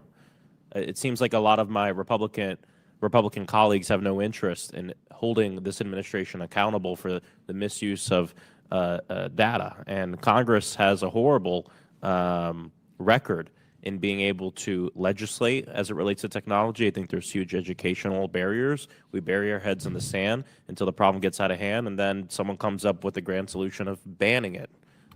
This is what happened with social media, and unfortunately what I think might also happen with AI unless we get our stuff together here. Thank you. I yield back. The gentleman yields. I now recognize Mr. Crane from Arizona. Thank you for holding this hearing today. I want to say thank you to all the panelists for coming. I think we're all aware that the age of AI is here and expansion is absolute and unstoppable. But I do want to talk about what I feel to be the elephant in the room when we talk about AI. And one of my major concerns as a representative of the people to this country is our workforce. Recently, Dario Amodei, CEO of Anthropic, one of the world's most powerful creators of AI, has a scary warning for all of us. He says this: AI could wipe out half of the entry-level white-collar jobs and spike unemployment 10 to 20% in the next 1 to 5 years. Other experts have said that number is closer to 50% in the next 5 years. He also said that AI companies and the government need to stop sugarcoating what is coming, the possible elimination of jobs across technology, finance, law, consulting, and other white-collar professions, especially entry-level gigs, he says. Steve Bannon, who was a top advisor to President Trump in his first term, recently told Axios, "I don't think anyone is taking into consideration how much administrative, managerial, and tech jobs for people under 30 entry-level jobs that are so important in your 20s are going to be eviscerated. And it's already happening. Research that we have done shows that IBM just laid off 8,000 employees as of last week. McKinsey, a consulting firm, 5,000 employees as of May 28th. Dell has laid off 6,000 employees in 2024. Intel has laid off 15,000 employees in 2024, and all of these were credited to AI and efficiency. Estimated total jobs lost, 214,000 total jobs lost to AI. I recently asked AI, what are the careers that will be replaced first by AI? And AI told me data entry clerks, telemarketers, retail cashiers, warehouse workers, paralegals and legal assistants, basic customer support representatives, bank tellers, fast food workers, IT support technicians, tax preparers. So we're talking about tens of millions of jobs. And I think that that's very scary, even though we've been talking about the efficiencies of AI, how much money it can save the federal government, corporations, and how we have to keep up with China. One of my questions to you guys, and I'm not blaming any of you, but does it bother you at all that the technology you're developing is set to destroy tens of millions of jobs? I want to start with you, Mr. Shaw. You know, technology over time is generally raised the quality of living for all humans. And, you know, I know a lot of my fellow CEO AI folks out there try to grab headlines with some of their claims. I haven't seen Dario's math behind all of this. But I think the point there is correct, that low-paying entry jobs will be taken on by computers. But it gives us a chance to reposition those individuals, reskill them. And I don't think this is going to end. I think it's going to continue for the next, you know, every 7 years, we're going to be talking about this.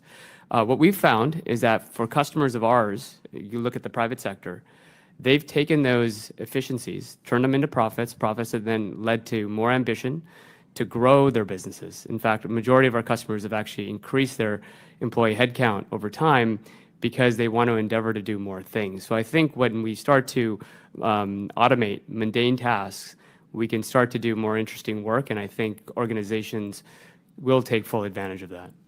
And you think that applies across the board to all those careers and industries that I just listed off, not just the ones in tech? I think that there will be changes to many industries because of this. And I think we're going to have to, as a species, respond to what this brings us and be able to, if we want to continue to lead the global race in AI, our agility is going to really matter. I would just add, I would like to just add that, I mean, Mr. Schneider mentioned this earlier. This is a serious issue. We are going to displace a lot of people, and we don't have the training right now to give them new jobs. We can't just expect people, we're talking about unemployment rates of 15% of college graduates, not to say nothing of those who haven't got a college degree. So I do believe this is a serious issue, and it's not going to get any better. I have one more question. I want to shift gears real quick and talk about AI in defense. Mr. Bakhtarii, I'm sorry. I looked at your resume. You were the Executive Director of National Security Commission, Chief of Staff to National Security Advisor, Lieutenant General H.R. McMaster, former Chief of Staff to Deputy Secretary of Defense. Recently, the Ukrainians launched a drone attack on Russian soil. Ukraine said over 40 bombers, or about a third of Russia's strategic nuclear bomber fleet, was damaged. It was reported that this was done with AI. Do you think that this attack could have been possible without the U.S. help with AI intelligence? The gentleman's time's expired, but go ahead and answer quickly. So I don't have any insights into that, sir. I've left the government a couple of years ago, but it only shows how technology is changing the battlefield today, and I think how Ukrainians are adopting to this new battlefield is really an example that they've showcased last weekend. Thank you. I yield back. I now recognize Mr. Bell from Missouri. Thank you, and thank you to our witnesses for being here today to speak on this important issue. Americans are concerned about AI and want protections from the risks it poses to their privacy, security, rights, and freedoms. Key AI guardrails that provided these protections at the federal level were repealed.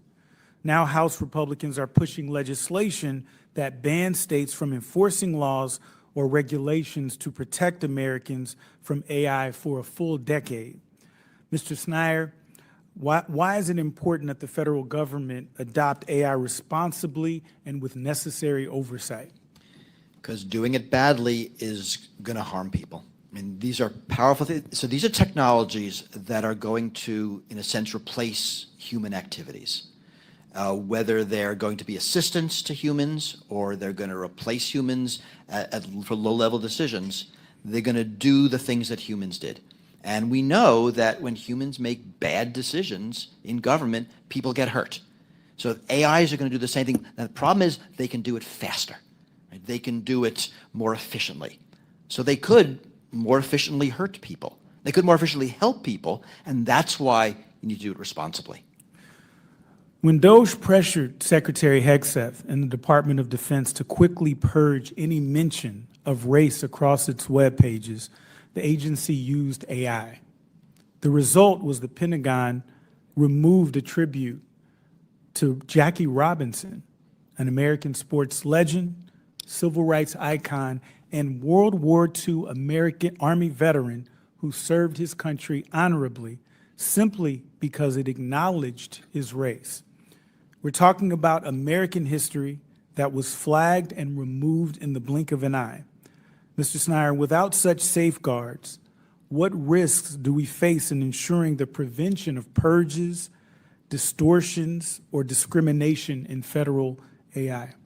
So again, it's less the AI and more the people that used it. And the weirder one is we removed the page about the Enola Gay bomber, which was an aircraft and not actually gay. It just had the name. So when these technologies are used without human oversight, I mean, as humans, we could recognize that's ridiculous. But an AI doesn't have that context. An AI is going to do, like any computer, exactly what it's told. And if it's given bad instructions, if it's not monitored, if there isn't audit, there isn't integrity in the system, you're going to get bad outcomes. So, I mean, the AI did it, but blame the humans who asked the AI to do it. Removing access to information is just the first step towards deeper consequences. DOJ is creating lasting impact in our expert federal workforce alone. We have seen a purging of nonpartisan federal workforce, even though the Government Accountability Office has for years been sounding the alarm that a lack of skilled workers will lead to more waste, fraud, and abuse in government. Understanding how AI works and its possible biases in programming requires a very specific skill set, one which we're losing every day. Mr. Snyder, again, why is it important to retain skilled workers with institutional knowledge who can carefully oversee the integration and use of AI across our federal agencies? Because the AI is not ready to do that yet. You know, without the people, the AI is going to run without context, and you're going to get mistakes like the ones we just talked about. And you know, these are mistakes that are in some ways theoretical. They're about information, but they also harm people. We're talking about using AI to reduce fraud. Now, you're going to have problems with false negatives. It's fraud you're not going to catch. You have problems with false positives. There's fraud you're going to catch that isn't real. Really good example comes from the UK. Horizon Software was used to audit rural post offices and flagged hundreds of instances of fraud that wasn't real, costing people their jobs. There were suicides. This is the problem of getting it wrong. And humans can make these same mistakes. We just make them slower. AI makes the pace of this much worse. In the name of efficiency, the government has recently slashed funding for Job Corps, a program that offers free career technical training for young people aged 16 to 24 instead of investing in our future workforce. They've eliminated a program that could help fill the shortage of skilled workers in emerging tech careers. When it comes to the federal government, it's not a question of just efficiency, but also of equity, fairness, and safety. I believe in efficiency, and I believe that technology can do enormous good for the American people. But this is a country that has a history that AI cannot erase. I look forward to ensuring that when the federal government employs AI, it actually serves the needs of those who have too often been left behind. The gentleman's time's expired. I yield back. Thank you. I now recognize Mr. McGuire from Virginia. Thank you, Madam Chair. Thank you to our witnesses for being here today. I want to start by saying that I agree with Madam Chair, Congresswoman Marjorie Taylor Greene, and that we somehow we missed this 10-year ban on AI for state laws, and I'm hoping that we'll fix that in the U.S. Senate.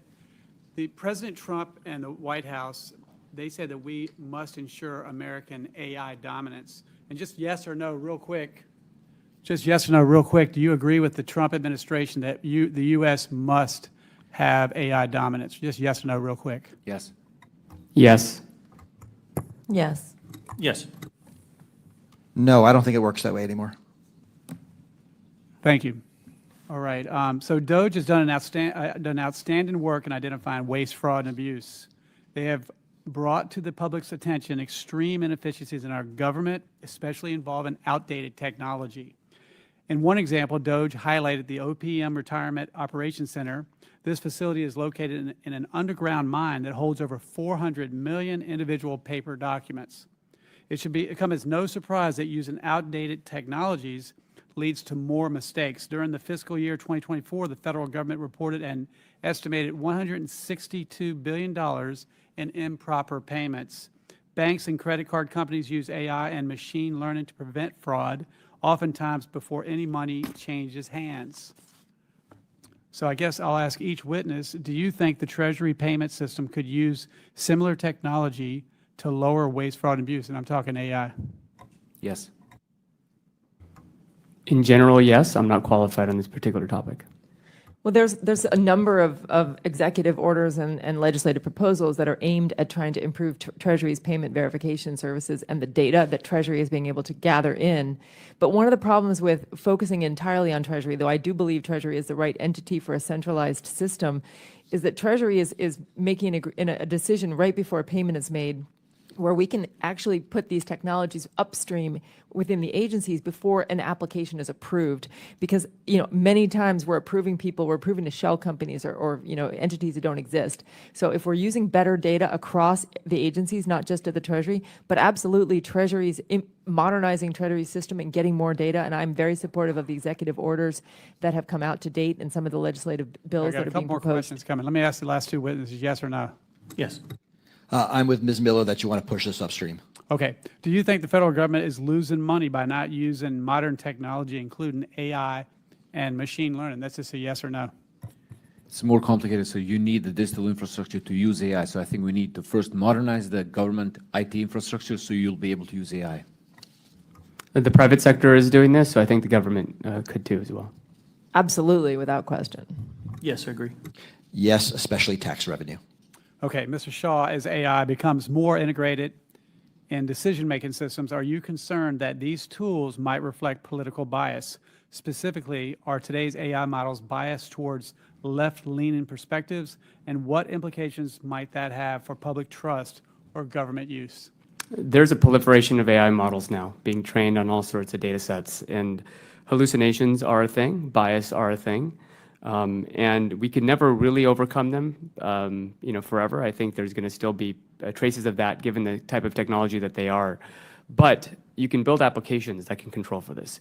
You can absolutely look and have models checking models, and have a structure that ensures that everything it decides can be backed up and that can be referenced.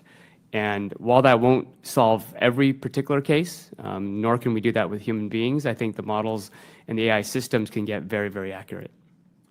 President Biden let in over 15 million illegal immigrants into our country and allowed deadly drugs like fentanyl to pour into our communities. In just under 6 months, President Trump has secured it, with daily encounters dropping by 95%. We have seen Department of Homeland Security successfully deploy AI to stop illegal immigration from cameras and sensors along the border to drug detection equipment and ports of entry. However, severe damage has already been done. There are an untold number of illegal aliens currently residing in our country. And I apologize if I pronounced your name wrong. Mr. Zier, do you see any ways we can leverage AI to help facilitate deportations? I've not followed that one closely, Congressman, but I do know DHS is using AI tools for these purposes. Awesome. Well, thank you for all your testimony today, and I yield back. The gentleman yields. I now recognize Ms. Presley from Massachusetts. Thank you. Just 2 weeks ago, Republicans passed a reconciliation bill that would ban all states from regulating AI for 10 years. Since most did not actually read the bill, they were unaware of that. So this is a timely hearing as Republicans are learning the error of their ways in real time. They're offering the American people up as guinea pigs for corporations to conduct AI experiments with no oversight, no regulation, and no endorsement and no enforcement. Mr. Chair, I ask unanimous consent to enter into the record a letter by the Massachusetts Joint Committee on Advanced Information Technology, the Internet, and Cybersecurity from May 30th, 2025, which details the dangers of the Republican moratorium. Unanimous consent? Without objection. All right, now let's talk about why regulating AI matters. Artificial intelligence reflects the assumptions of those who build it and the priorities of those who use it. And too often, those priorities fail to include the safety, the rights, and economic opportunity of Black communities and other marginalized groups. In my district, the Massachusetts 7th, we are proud to be a national hub for technology and innovation. For example, Northeastern University's Center for Inclusive Computing is leading the charge to make sure that AI opportunities are accessible to all. At the same time, we cannot allow AI to be the latest chapter in America's history of exploiting marginalized groups, namely the Black community. The government must invest in an approach rooted in equity that protects the rights of everyone. That is why, Mr. Chair, I ask unanimous consent to enter into the record this report released last year from Color of Change, titled Black Tech Agenda, Advancing Equity and Reimagining Technology.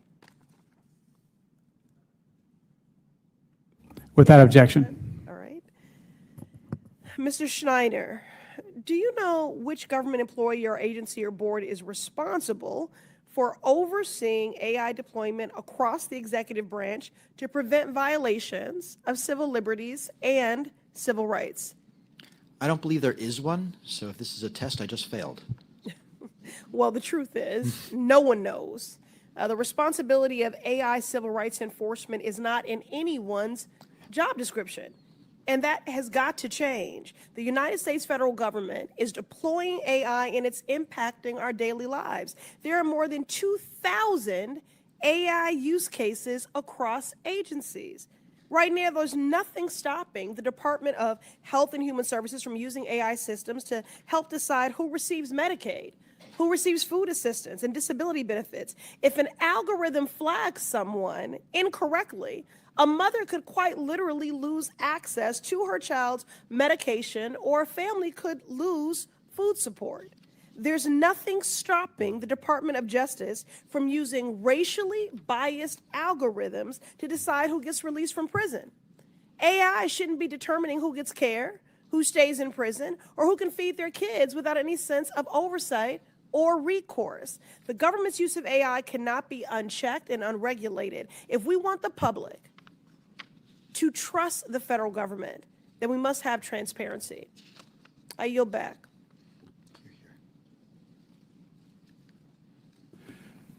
The gentlewoman yields. I now recognize Congressman Moskowitz for 5 minutes.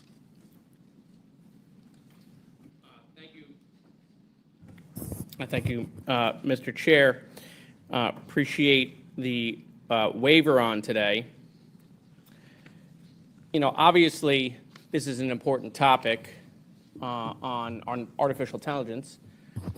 I got to be honest, I definitely want to meet the person in the Capitol who was like, we're going to have a hearing on intelligence. Let's give that to Chairman Comer. But, you know, we saw some language wind up in a bill that everyone's complaining that, you know, they didn't read. Remember, they were the ones who had the 72-hour rule. That was their rule. In fact, they cried and demanded that every bill come forward and be given 72 hours to read a bill. They complained when Democrats were in control. Meanwhile, they passed this bill in the dead of night. Don't listen to me. That's what Elon Musk is now saying on Twitter. Yesterday, in the DOJ subcommittee hearing, Chairman Comer announced new investigations into the Biden administration. And I thought, of course, this makes total sense, right? We've recently brought back measles and the dire wolf and the tariff policies of the 1930s. So, you know, why not resurrect the failed Biden impeachment. I don't want to go down memory lane about what happened last year, but they said they would call for impeachment. That's what they said, and they never did. After hundreds of interviews, fundraising emails, and speeches, and lying to their base, they never called for impeachment. So I want to do don't listen to what they say, watch what they do. And this is, of course, all a distraction, right? They said they would lower food costs. They said they would take us into the golden age.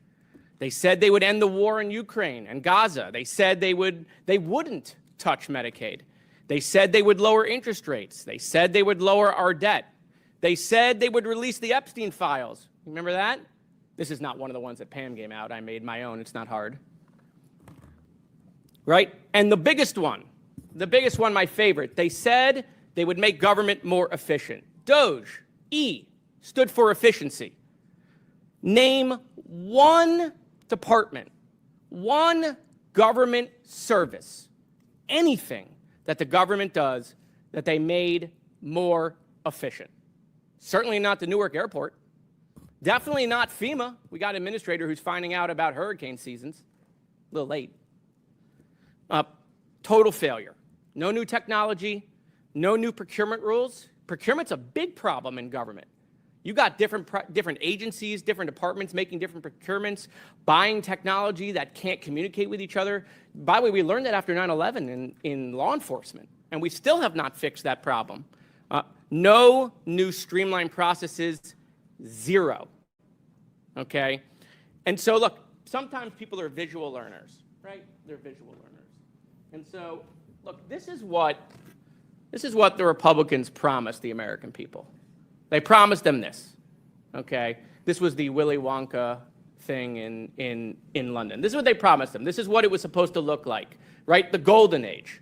And that's not what they've delivered. What they've delivered is this. This is what they have delivered to the American people. This is what is left of the DOGE effort. She got to keep her job. This is what's left. And so they're very good at telling the American people what they want to do, what they say they're going to do. But the American people should start watching what they're actually doing, or what they've done, or what they've not done. And so, listen, fine, bring in the Biden people again. We'll go through this whole thing. Tens of millions of dollars wasted in the last Congress. We'll do it all again, right? Back to our old tricks. But, of course, they want to bury them in the basement again.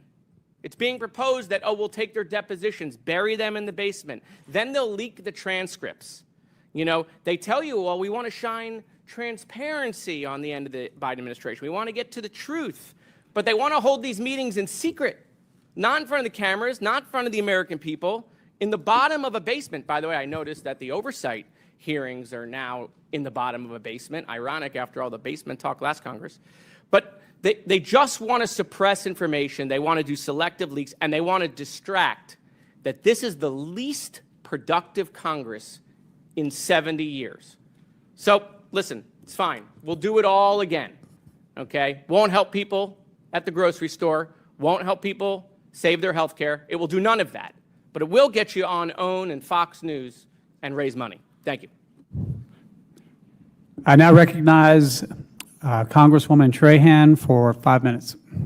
Well, thank you, Mr. Chairman. I appreciate you allowing me to be part of this important conversation. Over on the Energy and Commerce Committee, which is where I usually serve, we have a lot of conversations about technology. And one thing is always clear: data is at the heart of AI. That's why I believe that any serious discussion about AI has to start with a conversation about privacy. And that's what I'm here to do today, to sound the alarm about a deeply troubling trend: our own government's growing appetite for Americans' personal data. Let me just give you an example, a hypothetical, of course, but not a far-fetched one. Sarah is a typical American woman. She pays her taxes, owns a gun legally, and is raising her daughter Emma on her own. She and Emma rely on Medicaid to get the health care that they need. One day, Sarah shares a post on Facebook. She's concerned about something the president said about firearms, and she posts so. But in Washington, an AI-powered monitoring system flags her post. A political appointee digs into her personal data and sends emails to agency heads urging them to take action against her. Within days, Sarah's life falls apart. The IRS audits her and claims she owes thousands. Emma's doctor says her Medicaid isn't active anymore, and now Sarah has to pay out of pocket. Now, to be clear, this story's made up. But it's not science fiction. It's an alarm. It's a warning. Mr. Schneier, you talked in your testimony about coercion as an adversarial use of data. What kinds of coercion could bad actors inside the government use if they had detailed profiles on every American? I would think of it as selective investigation.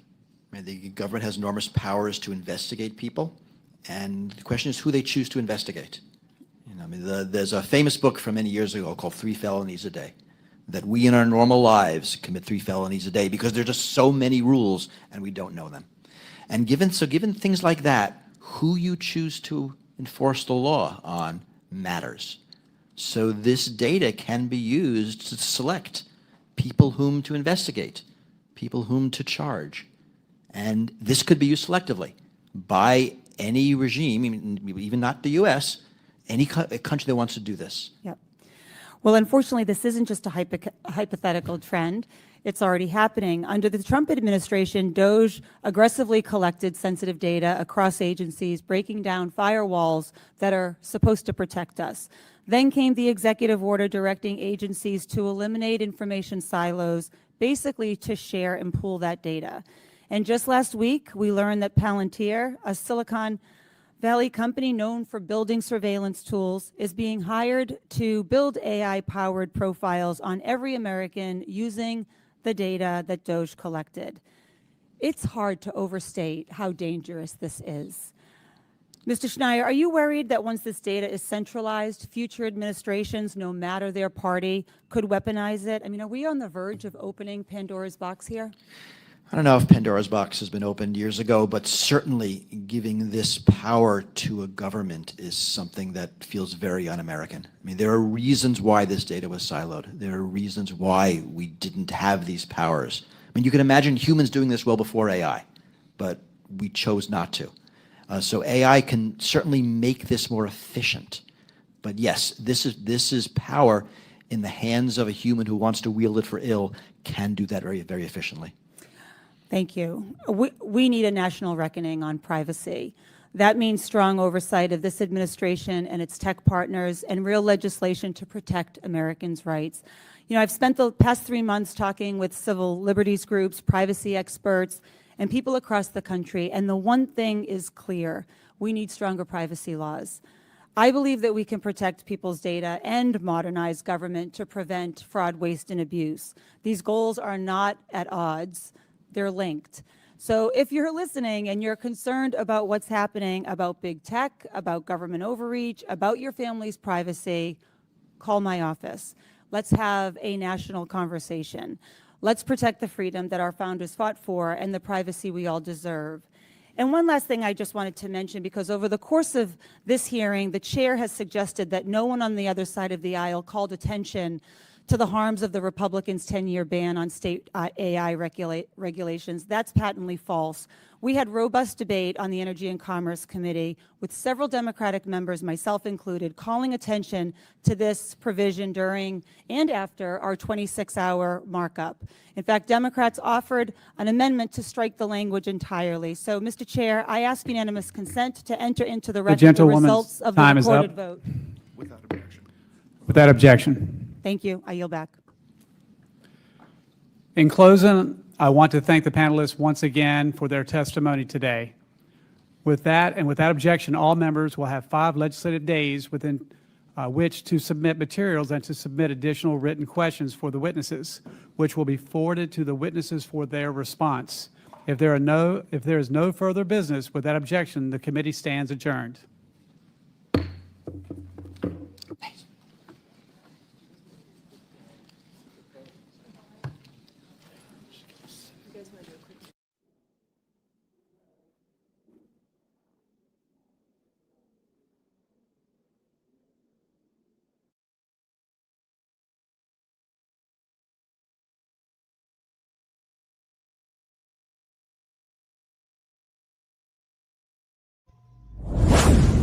Enjoy more of our videos on the Community Advocate Network channel, and don't forget to like, share, and subscribe.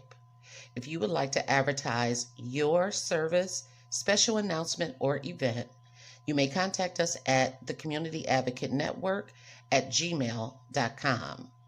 For community resources or services, visit our website at www.canmichigan.com.